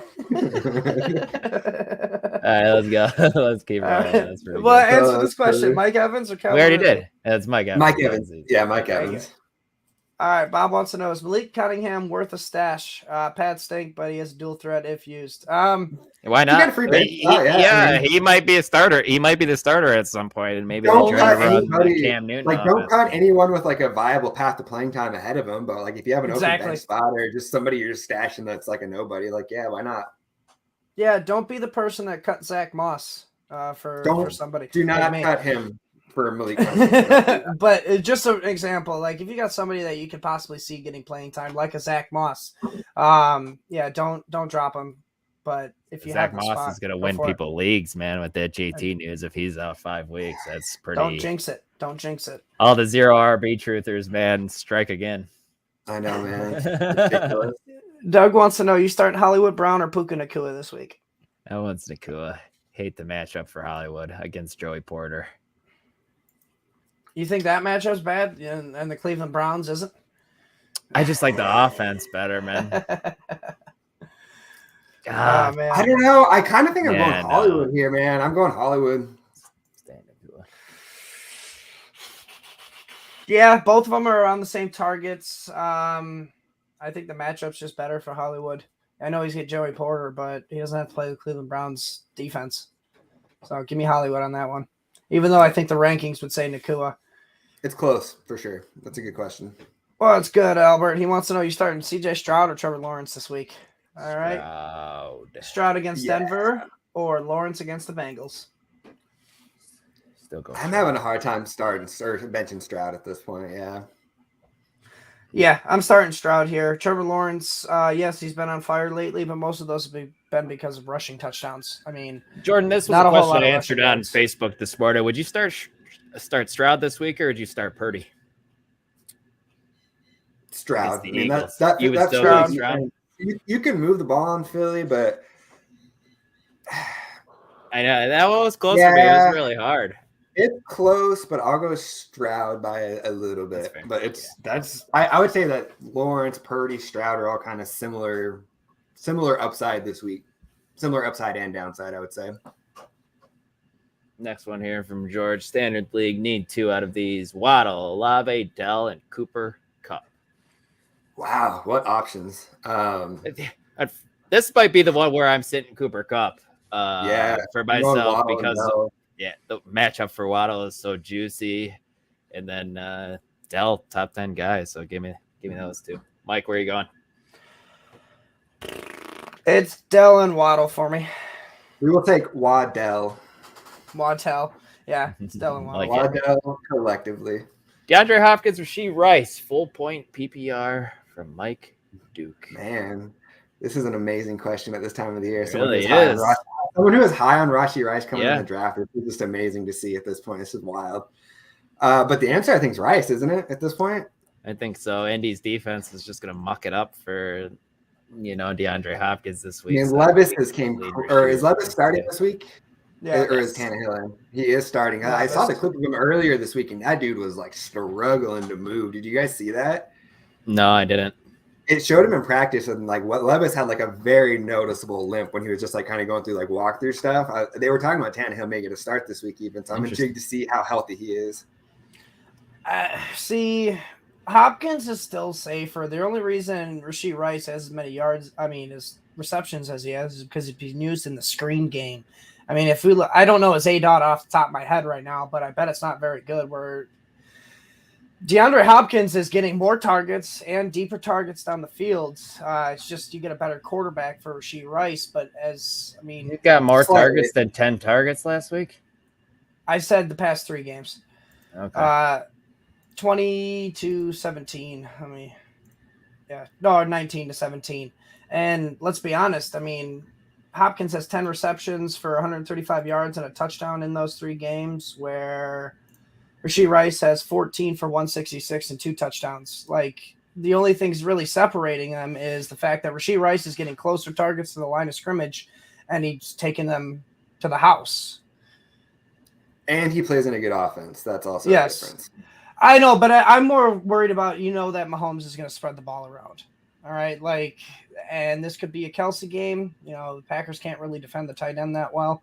I can speak that from experience, being a Packers fan. So I can make the argument to go with Rashee Rice here, but still the safer play is DeAndre Hopkins. Plays the Colts. Brock Purdy, Sam Howell. That one I'll go Purdy. Even though Howell is probably going to throw more.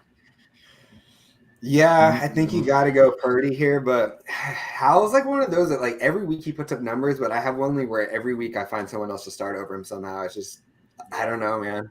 Not a great matchup against Miami's defense, who's been playing much better too, especially with Jalen Ramsey background. Did we answer this one already? Puka or Hollywood? I said Hollywood. I think you said Puka. I said Puka. I think Mike, what did you say, Puka or Hollywood? I said Hollywood on that one. All right. Clayton Love for Jerry Judy likes that. I would say more like. This is what you guys were laughing about earlier, right?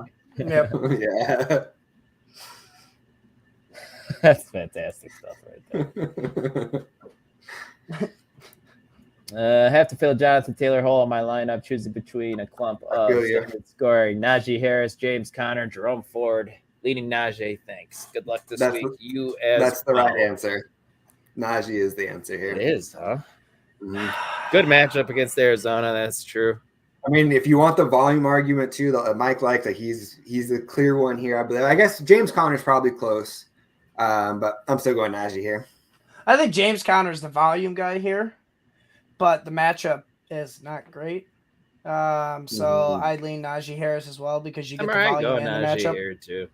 I'm all right going Najee here. He's been decent in the last couple of weeks too. Like, his eye test has looked a little better too than it did at the start of the year. And Kareem Hunt is just hampering Jerome Ford's ceiling. Who's the Final Four college teams? Michigan, Washington, Florida State, Texas. How do you knock? I know this might be the 3 undefeated teams, right? You can't keep Florida State out, right? I think you can keep Florida State out. How do you go undefeated and keep them out? You can't kick them out, Mike, for going undefeated. If you do, then like, what is like this whole thing is a sham. Like, it's just like, what are we even doing here then? Like, I have a problem with Georgia still not getting in with them losing 1 game in 2 years too, right? That's kind of absurd. Right. And it's not like they lost to. But should that matter though? Should the past year matter for the playoff this year? You know what I mean? No, it shouldn't. I mean, the Texas beat Bama, Georgia. I also take the strength of schedule into play here. Like, Florida, out of all 4 of these options, had the weakest strength of schedule. Even if you include Bama and Texas, Bama and Georgia, it's still the weakest strength of schedule. And you don't have your starting quarterback anymore. So I can't see how Florida gets in there, honestly. That's just my opinion, though. No, it's interesting. It's the only way. I know there's no right answer here. It's going to be a controversial. Should Florida State not be in because Jordan Travis isn't there? They should. That's tough. In a perfect world, they probably shouldn't be in because they're not one of the best 4 teams without Jordan Travis. But what they've done this year and to be undefeated, like Jordan said, if they did that all year without Jordan Travis, yes, they deserve to be there. But that's the thing. Most of the year they had Jordan Travis carrying them.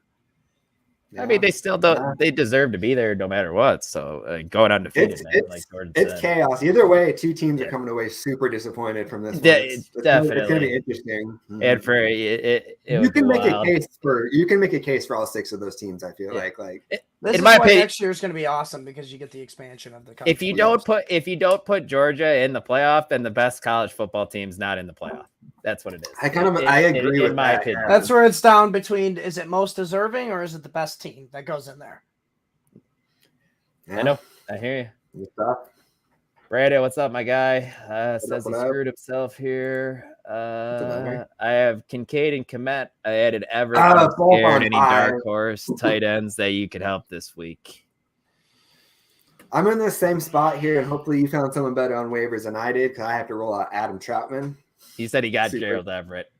That's better. I would roll him out. Yeah, Kincaid and Komet being on the same bye week's tough. Would you rather go Otten or Juwan Johnson? Gerald Everett here. Juwan Johnson if he's out there over Gerald Everett. Yeah, I think so. Over Gerald Everett, Juwan Johnson if he's out there, Brandon. Because of the injuries. Taysom Hill maybe if he just happens to be out there because I know he's weird. If he I doubt he's out there. I really doubt it. Maybe that's why I say Juwan. No, for sure. But if he is, I just wanted to let you know. I mean, this one's a real dark horse, but Chico Conquo against the Colts. If he's out there, yeah. We got one from Jessica here. Need a flex. Deontay Johnson, Adam Thielen, or DeAndre Hopkins? That was Thielen for me. That's Thielen, but I feel dirty about all 3 options, honestly. I feel the safest with Adam Thielen. Hopefully the coaching change will not affect him too much, and he still is. That is a very underrated storyline this week of what that offense is going to look like. That's I'm curious. Yeah, hopefully it's for the. I mean, like you said last week, Jordan. Every time they fire a coach, an NFL team gets that next game, they get a little boost. They get a little boost, yeah. So I mean, I do. Man.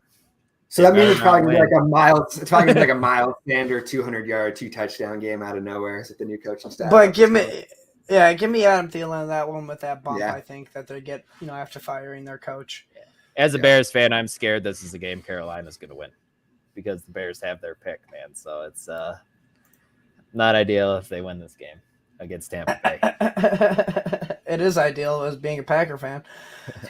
Derek Carr, Jordan Love today. Jordan Love for sure. For me too. Yep. Clean sweep. And then we got one more from Dylan. I like your name. Start 3, full PPR. Josh Downs, Hollywood Brown, Brandon Ayuk, Jaden Reed. Start 3. It's Ayuk. Oh, start 3. I thought it was start 1. You're starting Ayuk. You're starting. I'm benching Reed. Hollywood. I'm benching Hollywood, actually. That's where I'm going there. So, Reed, Ayuk, Downs for me. I'm benching Downs in this one. That's funny. I'm taking Downs, Hollywood, and Ayuk, benching Reed. Start 1 RB, 1 flex, full PPR. Jerome Ford, James Conner, Devin Singletary, Jaden Reed. I think Singletary or Connor here is tough. I go Reed and Jerome Ford or James Conner. Flip a coin there. Take it to the coin. Yeah, over Singletary. I'd go Connor just because of the volume, unfortunately. And then I'd probably lean Reed in the flex. Yeah, I agree. I'll go. Yeah, that's right. All right, we got 4 receivers and Connor. Got some questions here on the. You got them lined up. Yeah, on the start set thread. No, that one's not really one. Thielen, Rice, or Josh Downs as wide receiver 2. Thielen, Rice, or Josh Downs. That one's Thielen. Yeah. And Thielen. All right, and then out of Rice and Downs, do you plug in either of those 2 in the flex over Singletary? Wow. No, I don't think so. I think you roll Singletary out there against Denver's a tough matchup too. Just gonna keep riding the Downs strain, I guess.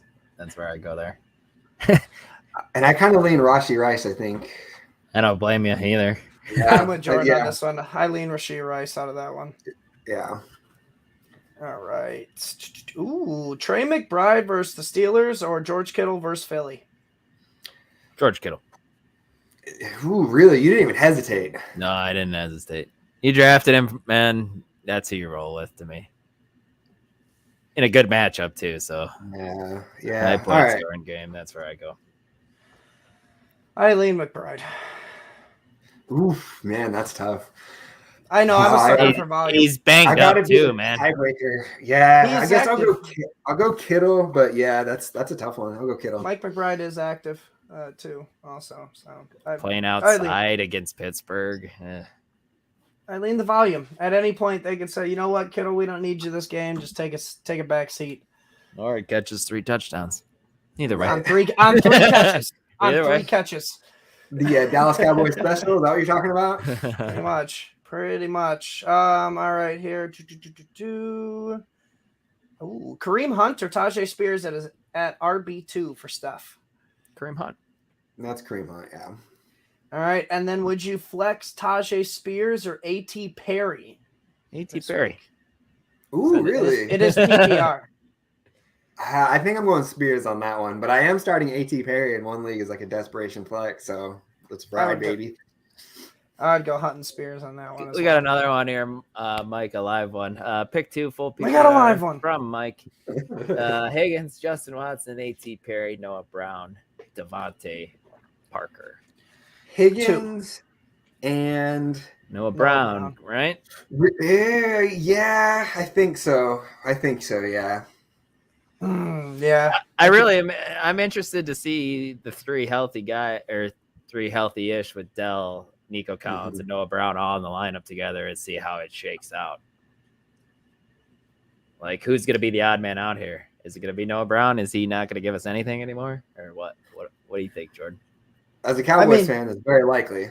Dalton Schultz is out. So maybe he's the odd man out. Yeah. They say Schultz being out is actually what kind of pushes me towards Noah Brown, but otherwise I think you're right. Like, I don't know that I buy those 2 big games Noah Brown has had, just because I have seen him do that before in a Cowboys uniform and then just like have 3 drop the next 4 weeks and just disappear. But with Schultz being out, I'll go Noah Brown here. The other one I'm kind of weirdly looking at here is Watson. They seem like they have been trying to get him involved these last few weeks. Like every week he has at least a few targets. And that offense, that's always a chance to score. But yeah, I'll go Noah Brown here, just with the cousin Schultz out. See how it goes. Did you answer, Mike? I did. It's Higgins and Noah Brown for me. Sweet. Right. Javonte Williams, Terry McLaurin. Javonte. That's Javonte. Makes more sense to go more Javonte volume there as well. Another one from our guy Brandon here. Gibbs, Pacheco, Bijan, and Achane. I just need to bench one. Achane. Yeah, he said in his next options. Yeah, he said in his next comment that you're benching. Just want to see it for a week. Right? When you have that good of options, I want to see it for a week. And just the matchup for Pacheco is so good. And like someone commented above, Jerick McKinnon was ruled out earlier this week too, so he doesn't even have to deal with Jerick McKinnon this week. So it's hard for me to bench Pacheco when I think it's the best matchup possible for running backs. Correct? Is the Packers? It's up there for sure. Denver's the best matchup. They're skewed from that game. They're skewed from the game. From what Miami did to them. Yeah. But Denver Broncos are still technically the best matchup on paper, though, or when it comes to the points scored. Yeah. So I don't disagree with you guys, but me personally, if I have these options, I am sitting Pacheco for A-Chain. That's just me personally, because I'm an A-Chain believer. You like to live on the edge, baby. I do. I mean, I drafted Bijan Robinson. Is that not on the edge enough? Much love to you as well, Brandon. We appreciate you watching and listening, man, and chiming in with some questions. And you're absolutely right. It does seem like we're always close. That's for sure. Mike, we got 2 more minutes, so why don't we just rapid fire with you and then Thielen or Hopkins? Thielen. Yeah, that's Thielen for me as well. And then for the flex, Hopkins or Connor? Connor, I guess. Against a bad matchup, it is Connor. All right. Start 3, sit 1. You got Etienne, Breece Hall, Chuba Hubbard, and Ford. Say it again. Sorry, that's too fast for me. Etienne, Breece Hall, Chuba Hubbard, and Jerome Ford. I think you bench Chuba Hubbard. Yep. Yes. Mm-hmm. Yep. Agreed there. Terry McLaurin or Christian Watson, full point PPR. Watson. I already answered this one. Yeah, I'm gonna go McLaurin there too. Yeah. I go McLaurin on that as well. All right, Justin, he needs 2 here. Standard scoring: Chris Olave, Michael Pittman, and Jamar Chase. That one's Pittman and Chase for me. Let's end on that one because that's a good one. Yeah. Jamar Chase, Michael Pittman, and who? Olave. I think I'm sitting Olave just because of the weirdness with the concussion. Hopefully he doesn't get just like another weird hit where they pull him out. So I'll go the other 2, but that's a good. I know, and I answered in the comments for him too, and I said if you have the balls big enough to sit Chase, I have no problem doing that. But that's just a matter if you can live with that decision or not. If he has, it's tough. I feel like last week was his floor, like about 12 PPR points. Like that's the minimum of what I think he's going to put up. But we'll see. I have the balls to sit Pacheco, but I don't have the balls to sit Chase. Yeah. All right, guys. Yeah, let's hop out of here so we get the DFS guys in here. Check my workout, fantasy6pack.net. I do the waiver wire article every week, and I also do the waiver wire video on the YouTube channel. And then, we do the Friday game preview show as well, so make sure you're checking that out. Jordan, how about yourself? Tomorrow, recording my Dynasty podcast. We're going to be doing a little Devy prospect review, talking about a little bit of the upcoming draft class. And then like always, Monday morning, I'll have my weekly recap, written recap on the website. That is free content, breaks down every single game that happened, gives you the most important fantasy nuggets, kind of boiled down into 2 or 3 sentences. And so check those out tomorrow. All right. And you guys get to work OT. Last one here. Should he trade, Darius needs to know, should he trade James Cook and Myers for Brees? And that's a no for me. It's super close. And redraft, I don't think so, just because I don't think so either. I lean the better offense with James Cook there, with the Jets offense being brutal stuff. Yeah. So. All right, well, there's your OT for the day. Enjoy that extra money, guys. See you guys. Have a good one. Guys. Peace. All right, guys. Now it's time for the DFS daddies. Please help me welcome Dave, Eddy, and Chris Robbin to the stage. Peace out, bro. Chris, I figured something out. I think that LaPlant and Dillon and Jordan, I think that they're like your uncle who you've got to tell that, the party is at 11:30 when it's really at, 12, so that when they're late, they're actually on time. I think they're that uncle. That's my Uncle Dave, and he's a great guy. He's retiring. He's retiring this year. Saw him at Thanksgiving. He's all is well. So Uncle Dave, I wish you the best in your retirement. It's coming up in a few months. And, I only write what I know about, right? I don't want to tell your story because it's not mine to tell. So I just write and grab things out of thin air as I'm sitting around. But it is 12:02, Dave. What do we have for the inactives? We're going to get right into it this week. Yep. So Trey McBride, didn't really think there was too much question with him, but he's officially active. Marquise Brown also active. Michael Wilson out, so exactly what we thought there. Noah Brown is active, but we've got Dalton Schultz out. I think that may kind of counter itself a little bit, but it does bring about a full punt tight end play, which we'll talk about when we get to at least my cash guys. Tank Dell also is in. Jonathan Taylor's out. We've known that for a while. Zach Moss is going to be played by just about everybody. He could be 60+% owned in tournaments. It's going to be crazy. Keenan Allen officially active. We expected that. Demario Douglas is out. That's what got one of my wide receivers into my not just cash pool, but cash lineup. For the Saints, we got, we've been talking about these guys as well. Keith and I did on Friday. We're waiting on the status of some of these guys to finalize what we wanted to do. But Kendre Miller out, no big surprise. Shaheed out, no big surprise. Olave active. I always thought he was going to play. So you've got that. Breece Hall is active. Treylon Burks is active. For the late window, Hayden Hurst is out. I feel like that's like 3 weeks in a row. So Tommy Tremble is still our guy there. We know Joe Flacco is starting for the Browns. That's not a big surprise. Looks like Dallas Goedert is doubtful, so I don't think he plays tonight. And it's showing, Chris Godwin is questionable here. I think he plays, but that's where we're sitting. Do you want to go ahead and get into your quarterbacks? Yeah, I got two guys I want to talk relatively with ease here, and it's a DVP thing in a way. And at this stage of the season, right, it's week 13. It already kicked off kind of, and when we look at DVP, it only tells a certain amount of the story, but green is still green, right? The opposing defense is still going to be the opposing defense. We've had enough of a story time, or however you want to put it, to put these other guys in perspective. And when you look at Sam Howell, Washington's playing the Miami Dolphins. And that when you think of the Miami Dolphins, you think of offense. Tyreek Hill could, in fact, have a career day. I actually have him slotted into the history books today, into the top 10 all-time games at wide receiver. And that's a list. That is a list that Jerry Rice has dominated. I mean, he has got 2 of the top 5 spots of all time. Julio Jones is in there. And I went through it with our boy. Yeah, I went through that list with a fine-tooth comb, and there's some oddities in there, right? And Tyreek Hill has a chance. So that just furthers my point here. Sam Howell has every week he takes another step forward. And when you look at what the Miami Dolphins can do, sometimes it's not about the opposing defense, but what does an offense have to do with the quarterback? Miami's going to get out quick. They're going to be running and gunning, but the Washington is going to get to a space here. Maybe it's at the end of the season, maybe it's at the start of next season, where they're just running and gunning as well. They have the horses to run on the offense, and Sam Howell is going to really show us something today. Do they lose? Who cares? In a comeback effort, but right. I think Sam Howell gets to 2 to 3 touchdowns with ease this week. Russell Wilson, Denver's playing in Houston.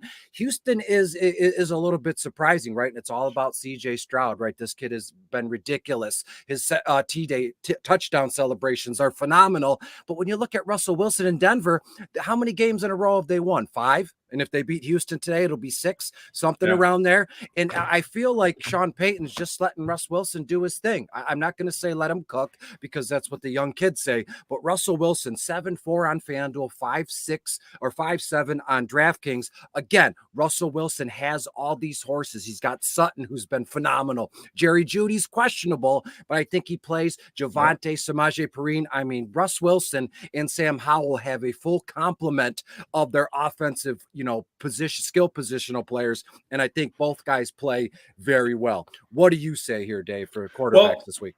One thing I posted in our private Discord is I think that DraftKings is giving away money today because they've got Sam Howell's pass attempts under at 38.5. So, I mean, that's happening. I would have been comfortable at, 41, maybe 42. So they're very interested in that as well. Sam Howell, 100% my MME quarterback. I'm playing him at an exposure level that I'm not even comfortable publicly admitting. I'm playing him almost exclusively. It's crazy. For cash, it's Brock Purdy for me. Philadelphia have been a pass funnel all year. 30th in schedule adjusted fantasy points to quarterbacks, 31st to wide receivers, and they're number 1 against running backs. So everyone's been, passing on it. It's been hard to run on them. That has been a little bit different lately. They have been vulnerable, in the run game, and I'll get to that as well. But it's Brock Purdy for me, and then second guy, like you said, Russell Wilson. I don't like Russ as much for MME because he's been solid but not spectacular. He's been having a consistent but medium floor, and I feel like in MME, you need to be chasing guys that you think can get you at least 4x. And then some. And I'm not saying that Russ can't do that, but he's been pretty just steady, consistent with a floor. So, but those are my 2 quarterbacks that I'm looking at. And then, like I said, Howell is my MME guy, and he's my MME guy by a lot. What about running backs for you, Chris? What stands out? Yeah, I know you're going to hate this little curveball, but it'll take me 10 seconds. When we look at the quarterback position as well, we have to mention Taysom Hill, right? You could play him at tight end. You could play him at quarterback. The New Orleans Saints, I know we talk throughout the week almost every day.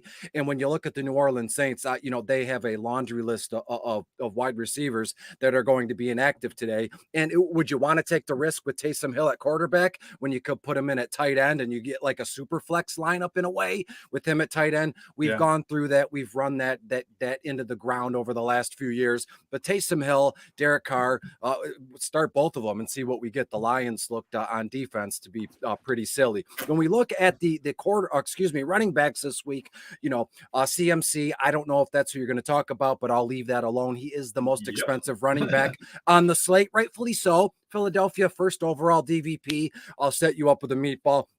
Javonte Williams, I'm working on that Denver Broncos, little stack there. And I think there's a little bit of validity with this one. Jay Will, 6'6" on FanDuel, 5'7" on DK. Houston, 18th overall against running backs. And Javonte, I've said it the last 3 weeks, so I'm going to say it again. The kid gloves are kind of off. Javonte is seeing a full complement of snaps and carries. And when that happens, Javonte just lowers his shoulder, hits the boomstick or with the truck stick, and we are off and running. Jaylen Warren for Pittsburgh. Last week, I faded Warren in favor of Najee Harris in bottom of the barrel, and it worked out well. Najee Harris scored a touchdown. Javonte fumbled. Jaylen fumbled. He wasn't benched because of it, but I think it maybe got into his head a little bit. This is the week to get back in on Jaylen Warren against the Arizona Cardinals, which is a pretty, that's as straight as it gets. They're 31st overall against opposing running backs, and I would imagine that Mike Tomlin in Pittsburgh might give the young kid a little bit more work today to get his, what would you say, that confidence back up and running. Harris is still going to be on the field and going, but give me Jaylen Warren. And let me throw this at you real quick because I was saving it. But Dylan Clemons asked single entry tournaments, Najee or Warren in the flex. So you're saying Warren then for sure? Correct. Just because of a price tag issue. If you put Warren in the flex, you might have a couple bucks to spend elsewhere. And maybe if you put Warren in the flex, you're able to put Taysom Hill at tight end or something like that. Because the tight ends, you mentioned it. We started the show with the opening of bottom of the barrel, the tight ends article. I never had that happen before, but it's amazing. So again, I would go Jaylen Warren this week. We know what we're going to get out of Harris. He's a cool, calm, we know what to expect when you look at Jaylen Warren. This guy could have one or two plays, 70, 80 yards and a score. So give me that in a GPP or a cash game. And last but not least, Antonio Gibson. This one's coming out of left field because Brian Robinson Jr. is the starting running back. But anytime Antonio Gibson is active, the guy is seeing 10 plus total targets and touches. And again, on paper, Miami very stout on their defensive line, but they swing Gibby out. Brian Robinson goes through the tackle, something along those lines. And let's not forget that Antonio Gibson and Brian Robinson, they're both 6 feet or taller. They're both like 225, 230 pounds a piece. These running backs are just, they're going to knock your head off, right? If you get in their way. And a steady dose of Gibson and B-Rob against Miami, I think Miami cracks once or twice, and you stack that with Sam Howell. We know he likes to toss it out to running backs, the wide receivers. So to me, I'm stacking my quarterbacks with running backs this week, and you wouldn't normally say that unless it's Christian McCaffrey, unless it's, maybe even Chuba Hubbard. I know the guy said to sit Chuba Hubbard. I'm rolling with him as well in DFS this week. Dave, where are you going? And let's start with Christian McCaffrey. I'll tee you up for a little meatball here. Well, I just want to go back to Dylan's question real fast, though. I want to say that, Warren is in my single entry lineup, and it really comes down to I think his ceiling is significantly higher. Like you said, they're similarly priced. So I'm going to go with the guy that I think, can hit a ceiling performance. And so I literally have Warren. As far as cash, I can start with CMC, and my line, death taxes and playing CMC in cash when he's healthy. And that's what we have. Philadelphia, like I said, has been a pass funnel all year, but the last 3 weeks they have been vulnerable to the run. I believe they are, and I'm not 100%. I'm not looking at this. I think they're 22nd in schedule adjusted points to running backs those last 3 weeks. And then I didn't check this morning, but when I looked at this and I was building stuff last night, last I saw, they're going to have a couple starting linebackers out, and I think that Fletcher Cox is out as well. Now, we know CMC doesn't rely on running. He can get there in the passing game. I mean, CMC can hit his value without a rush, theoretically. So yeah, CMC is the guy that I just felt like, there is some value to be had on this slate, and I was able to force him in there. But the reason that this value comes is we have an absolute free square this week in Zach Moss. I don't think I really even need to get into this. This is dead obvious. Once Jonathan Taylor was ruled out, a guy this cheap with the volume we've seen him have with, the backfield to himself, easy play. Love Rachaad White this week. 6 games over 2.5x in a row. 5 of those, he's gone over that 3x that I look for in cash. Nice matchup with Carolina. They're also, a run funnel kind of a team here. Not as extreme as the season long on Philly, but they're 27th in scheduled adjusted fantasy points, 2 running backs, and they're 3rd and 2nd against wide receivers. So teams, run on them and they struggle elsewhere. So love Rachaad White here. Ramondre Stevenson, he's another guy that I like. He's in my MME pool at very high level, 2.5x, 5 of the last 6 games. Last 2, he's had 20 carries and 5 targets in each of those games. And the Chargers are terrible everywhere, 25th against running backs. So not a lot going on in this offense outside of Stevenson. So, I do like him there with Bailey Zappi starting. You talked about Javonte, so don't need to get into him. I think Bijan Robinson is also interesting. You can do that cash or MME. I couldn't get to him in cash because, I am playing CMC. And then spoiler alert here for a minute, I am also, forcing in Tyreek. So not a lot of money to go around. But I think Bijan is a really good play since they've decided to give him the ball, 22 touches, 24 touches in those weeks. Been very productive with those touches as well. He's got 3 touchdowns, ran for 186 yards, 4 catches for 43 yards. And the Jets given up 26 most points to running backs, and they're 2nd and 1st against receivers. So, teams like to run the ball on them, and they're successful doing it. And that just happens to be what Atlanta likes to do anyways. So what do you got for wide receivers, Chris, as we hum right along? I know I can count on you to be the voice of reason, right? You're very studious and you're very, I'm being serious. So I don't mind every once in a while, right? In my written work, I'll take chances and take a risk. Are you going Jameson Williams? Can I get there at least? Oh, it's like a morning radio show. I'm going to talk about him, but I was leading into something here where, like in my written work, it's got Fantasy Six Pack, is the website I write for, but it's got my name on it, so I don't have to worry about you catching any heat or Keith catching any heat. I'm going to skip past all these guys that are in the 6,000 range, even in the high 5,000s, and if we're going to do this, I can count on you to really reel me in. Not time wise, I'm not going to go on like a talking frenzy, but I'm saying price wise, there is a handful of guys in that 5,200 range to like $4,800 that are just in such sweet spots that can afford us Christian McCaffrey, Jalen Hurts, and Tyreek Hill in the same lineup. And I'm going to start with Jalen Guyton, right? This kid at the Chargers, not really a kid. He's 26, finally, finding his bearings after tearing his ACL last year. But again, there's a lot of wide receivers this week that are going to be thrust into the limelight that's going to get more than they've ever bargained for, but this is what they've always asked for. Maybe not, they don't want to see their compadre or their teammates get hurt and down, but this is when you talk about next guy up, right? Everybody talks about this when it comes to football. Jalen Guyton is always been a speedster. Anytime he's been on the Chargers playing a single game slate, I always sprinkle him in MVP captain spot because he could 2 catches, 110 yards and a touchdown. Jalen Guyton, Chargers go to New England. This game is going to be strange, right? Zappi, you said, is the starting quarterback. Maybe that lights a little fire in New England, and in turn, Herbert comes out just running and gunning. Regardless, when you look at Guyton, 5.3 on FanDuel, only 3.3 on DK, he has a chance. And again, I know Quentin Johnston is there. He's looked like crap, to be honest with you. He is still there. Darius Davis is there. Both those guys are rookies. So Guyton is the elder statesman there, like it or not. And Guyton, he 6-7 targets, 4 to 5 catches. What if one of those is a 30+ yard touchdown? We're in the money, given how lowly his price tag is. Greg Dortch, which I'm sure you're going to touch on, with Michael Wilson out. Greg Dortch is in play against Pittsburgh. Granted, Arizona is a desert team, right? And they're in Pittsburgh. And I know if it's anything like Detroit right now, it's cold, it's rainy, it stinks. But Greg Dortch has seen 17 or 18 targets, combined the last 2 weeks. Why would that gravy train just stop, unannounced here this week? Lynn Bowden Jr., right? Against New Orleans. He was always been kind of, I thought he was out of the league, and then poof, he pops up. And again, the Saints are very light. They're playing with a skeleton crew in terms of the offensive skill positions, and they're playing the Lions. They were just embarrassed at home against Green Bay.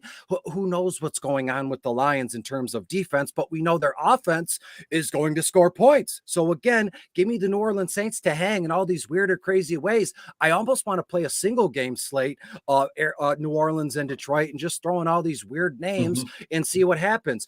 Jameson Williams, we saw, or if you're local to Detroit, the OC and even the head coach said the ball is going to start gravitating towards Jameson Williams, right? And the breakout game, one of these times it's going to happen. And when it does, we're not going to see it coming unless you're listening to the broadcast or reading the Fantasy Six-Pack DFS stuff here at the website. And again, against New Orleans, it's a tough matchup. Their secondary is awesome, right? They ball hawk, they get around. But again, Jameson Williams is so quick, he can grab the ball and he's gone. You never see him. Last two, Diami Brown and Jawan Jennings, a Washington guy and a San Francisco guy. They're third and fourth string wide receivers, while everybody's stacking up Terry and Dotson and Curtis Samuel.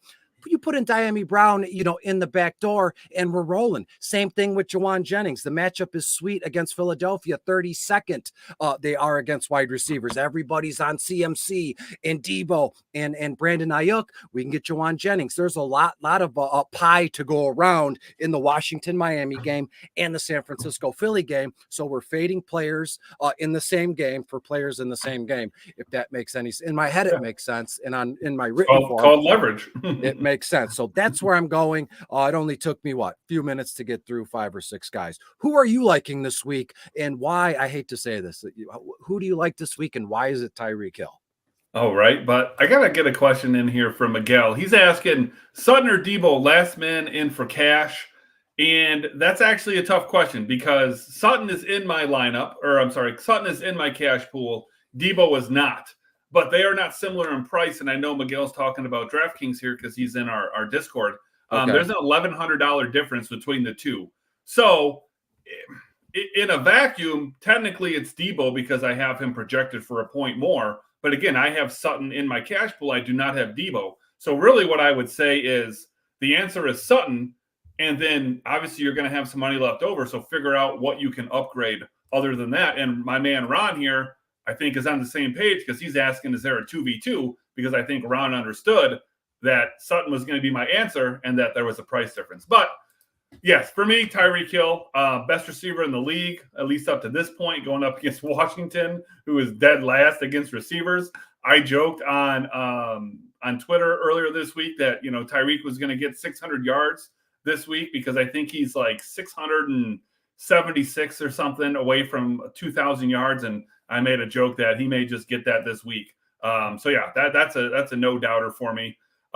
Josh Downs, he's in my cash lineup here as well. Very affordable. I do believe he's back to full health now. 13 targets last week. Tennessee's the matchup. They're 23rd scheduled adjusted fantasy points to receivers. I have zero problem with Moss and an Indy pass catcher because Moss basically is a free square to me.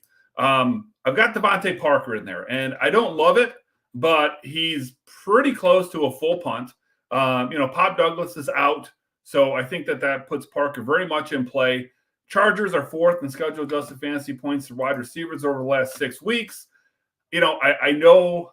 I guess when you have a full punt player pretty damn close to it, you've got to be willing to accept if they get you a 0. And I don't think that Parker necessarily gets you a 0, but he could get 1 catch for 4 yards. So keep that in mind. But he is in my cash lineup for the savings.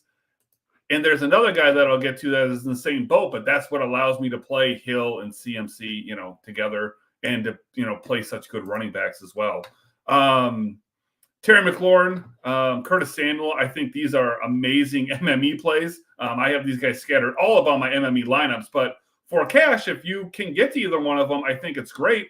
Miami 30th in scheduled adjusted fantasy points to wide receivers in a game that, Keith and I talked about on Friday.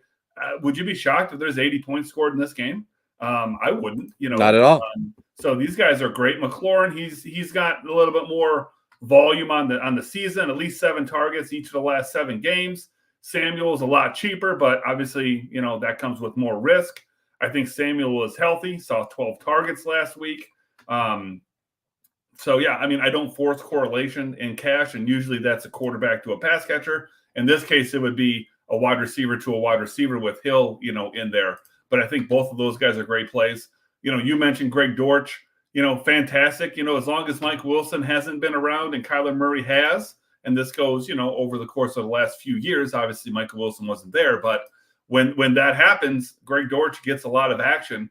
He's seen his price tag go up a little bit, but like you said, 17 targets over the last 2 weeks. See no reason for that to disappear. Great cheap option. Michael Pittman, amazing volume here, at least 12 targets each in 2 of the last 3 games, hit 2.5x in 5 of the last 6. If you probably don't play CMC and Hill together, you got the cash to do so. Pittman would be in my lineup. And then we got to talk about Monter St. Brown real quick. Any week he's on the slate. He is a elite cash play in my option. I decided to go a different route, like you said. The matchup isn't fantastic. He's kind of matchup proof, but it is worth noting, New Orleans is 10th scheduled adjusted fantasy points to receivers, but that's as safe of an option as you really can play in cash. The 3 guys that I put into that mix at this point right now are St. Brown, Hill, and CMC. I think those 3 guys you can play in any week. What do you got going on for tight end? Tight end is going to be back to my roots, if you will, but I'm curious what you got going on. Yeah, I'm with you, and it starts with a Kittle, right? And that's just how I start my process. How every bottom of the barrel article starts. The most expensive player at each position, and rightfully so. Kittle, San Francisco at Philly. Philly's 28th overall against tight ends. Kittle's always been a monster, and George Kittle anytime touchdown is the easiest bet to make on earth this week. We got away from that. I'm telling you, it's a Sam Howell attempts. That's 38.5 is absurd. Yeah, I have. You're right. I looked while you were talking about 20 minutes ago when you were saying that. I looked it up, and I have Howell around 41 or 42. It's crazy. Yeah. That thing. I'm going to go to Tyler Conklin. This Jets in Atlanta game, no one's talked about, and rightfully so. It's a 33 over under kind of game here. It's going to be nasty. I have Atlanta winning this one like 17-14. So points are going to be at a premium, and I think in a way, Tim Boyle, the Jets quarterback, he's not a young guy, but he's finally seeing some action. And a tight end is always a quarterback's best friend. A tight end is always a quarterback's safety blanket, right? So give me Tyler Conklin in, what could literally be a fantastic matchup. He's only 4.9 on FanDuel, 3,000 on DraftKings. Tyler Conklin has been kind of in the mix over the last month in terms of my articles, everyone's articles, and also in people's lineups. I'll let you talk about Juwan Johnson. I mean, the New Orleans is playing. New Orleans is playing Detroit. Again, they are going to be very stretched thin. I don't know how many times we can say it. So all these weird, what do we say? Lynn Bowden Jr., Juwan Jennings, Tyreek Hill. There's going to be, touchdowns, yardage, and points from guys that are we've heard of, but we've just kind of suppressed it because they're never really a thing much anymore. Adam Troutman, Denver's playing at Houston, and again with Troutman, you mentioned with Parker, is he going to get you a 0? Adam Troutman could absolutely goose egg you, but he could go streaking, right? He had a touchdown last week. Why couldn't he have, 2 weeks in a row with a touchdown? Would it be shocking to see, Adam Troutman back-to-back weeks with a touchdown? And Troutman, his stat line is not going to be 7 or 8 catches for 80 yards and a touchdown. It's going to be 3 to 4. Let's just cut it down even more. 2 to 3 targets, 1 or 2 receptions, 18 yards and a touchdown. I think that is very doable here. Maybe I said I'd let you have Juwan Johnson. I was thinking about Brevin Jordan.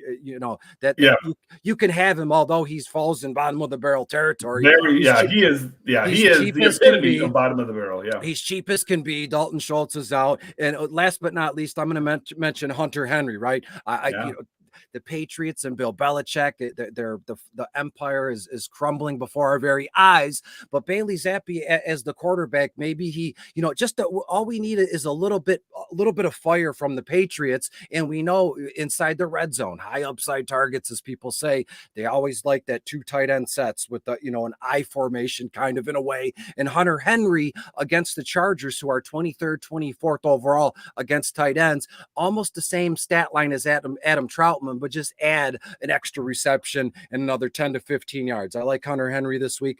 Only 5-1 on FanDuel, only 3-1 on DK. So it's about Conklin, Hunter Henry, and who else did I say? Adam Troutman. I mean, it's really slim pickings, but it is what it is. Where are you going this week at tight end, Dave? I mean, it was David Njoku at first. And I guess I'll talk about him real quick, even though he's not the guy in my lineup. But it was David Njoku. I almost locked him earlier in the week. And just because I locked somebody on Tuesday, Wednesday, Thursday doesn't mean that can't change. It just means that as it stands, that guy is unquestionably in my lineup. What was preventing me from doing that was I didn't know the quarterback situation. I don't know if Joe Flacco is going to end up being better for Njoku or not. I just know that I know what has happened when DTR has been in the lineup. And Njoku, his volume had been ridiculous. At least 6 targets in each of the last 6 games. He had 3X in each one of those games as well. The Rams dead last in schedule adjusted fantasy points at tight end. So, I mean, it was a David Njoku week. I just wanted to know the quarterback situation. And I guess in reality, it probably shouldn't have mattered. And then Dalton Schultz gets ruled out, and Brevin Jordan for the Stone Min. I'm guessing he's a Stone Min on FanDuel as well. But for the Stone Min on DraftKings, all of a sudden is sitting there. And I already wanted to put CMC and Tyreek in my cash lineup together. And it really wasn't working out that well because Njoku's not cheap. And I didn't want to necessarily play like Devontae Parker and A.T. Perry at wide receiver. So I was choosing Tyreek over CMC.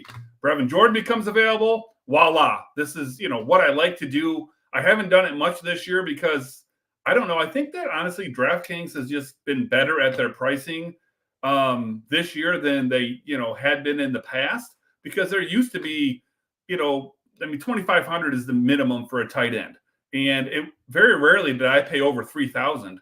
And I honestly think that this is the first week I'm going to pay under 3,000 for a tight end. It's always been 32, 34, 3,600 for these McBrides and Ertz and stuff. But I mean, Brevin Jordan basically just, taking over for Dalton Schultz. I don't think he's going to see the same volume, obviously, but I think that's a game that could score points. And again, same thing I said about Devontae Parker. This is an absolute full punt. So when you make this play, you have to make peace ahead of time that you could get an absolute nothing burger from him. And yes, it would suck, but you're not the Brevin Jordan play isn't necessarily a nod towards Brevin Jordan. It's a nod towards what can I do with the rest of my lineup. And it opens up CMC and Tyreek. And then it lets me play the running backs I want to play. It lets me play the quarterback I want to play. It lets me play the defense I want to play. I mean, it just enhances the overall, lineup. So it's Brevin Jordan for me, but if not, it would have been David Njoku. And I think Njoku is still an absolutely amazing MME play. But let's get to defense here real quick. Since I'm already running my mouth, I'll hit it real fast. I'm playing the Falcons. That's who I wanted to play, but I couldn't afford it. I was playing the Patriots beforehand. I still think the Patriots are fine. But if I can play Atlanta and not sacrifice anything in my lineup, then that's what I'm going to do. And I also think the Colts are a really interesting play as well. Now, normally I would say, I just take the chalky cash defense and I don't play them in MME. But Atlanta is going to be very highly exposed in my MME lineups because Tim Boyle is the worst quarterback in the league that's starting this week on a Jets offense that already was bad. So I think that they could do a lot of damage. And I mean, I'm not banking on a touchdown, but if we're going to see a touchdown this week, I think Atlanta's as good as anybody. So I'm actually not afraid to play them in MME. But real quick, what are you thinking there with defense this week? Yeah, I was going to go with the Falcons or even the Jets on the flip side. As I said, I have this game total like 17-14. It's in New York, and again, it's cold and dreary, and we go from there.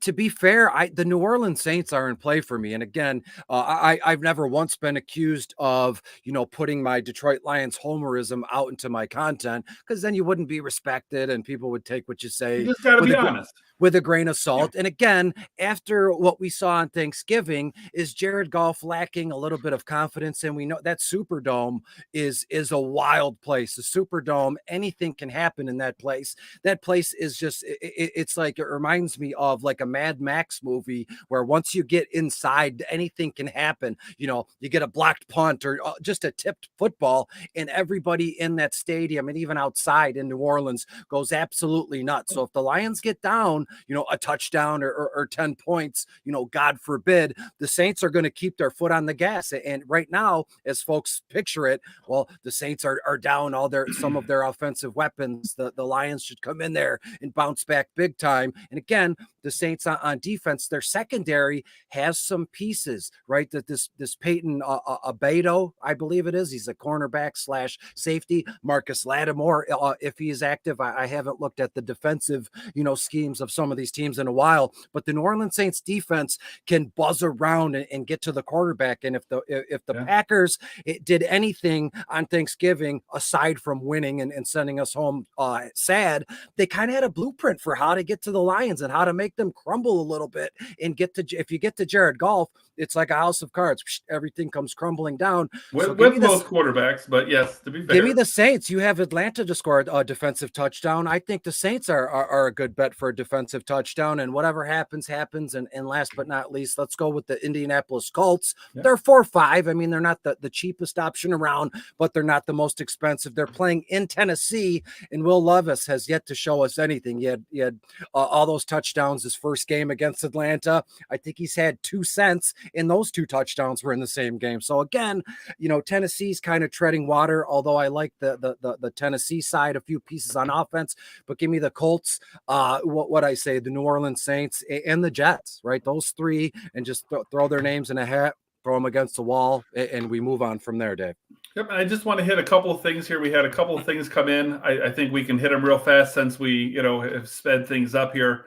Miguel asking about Noah Brown.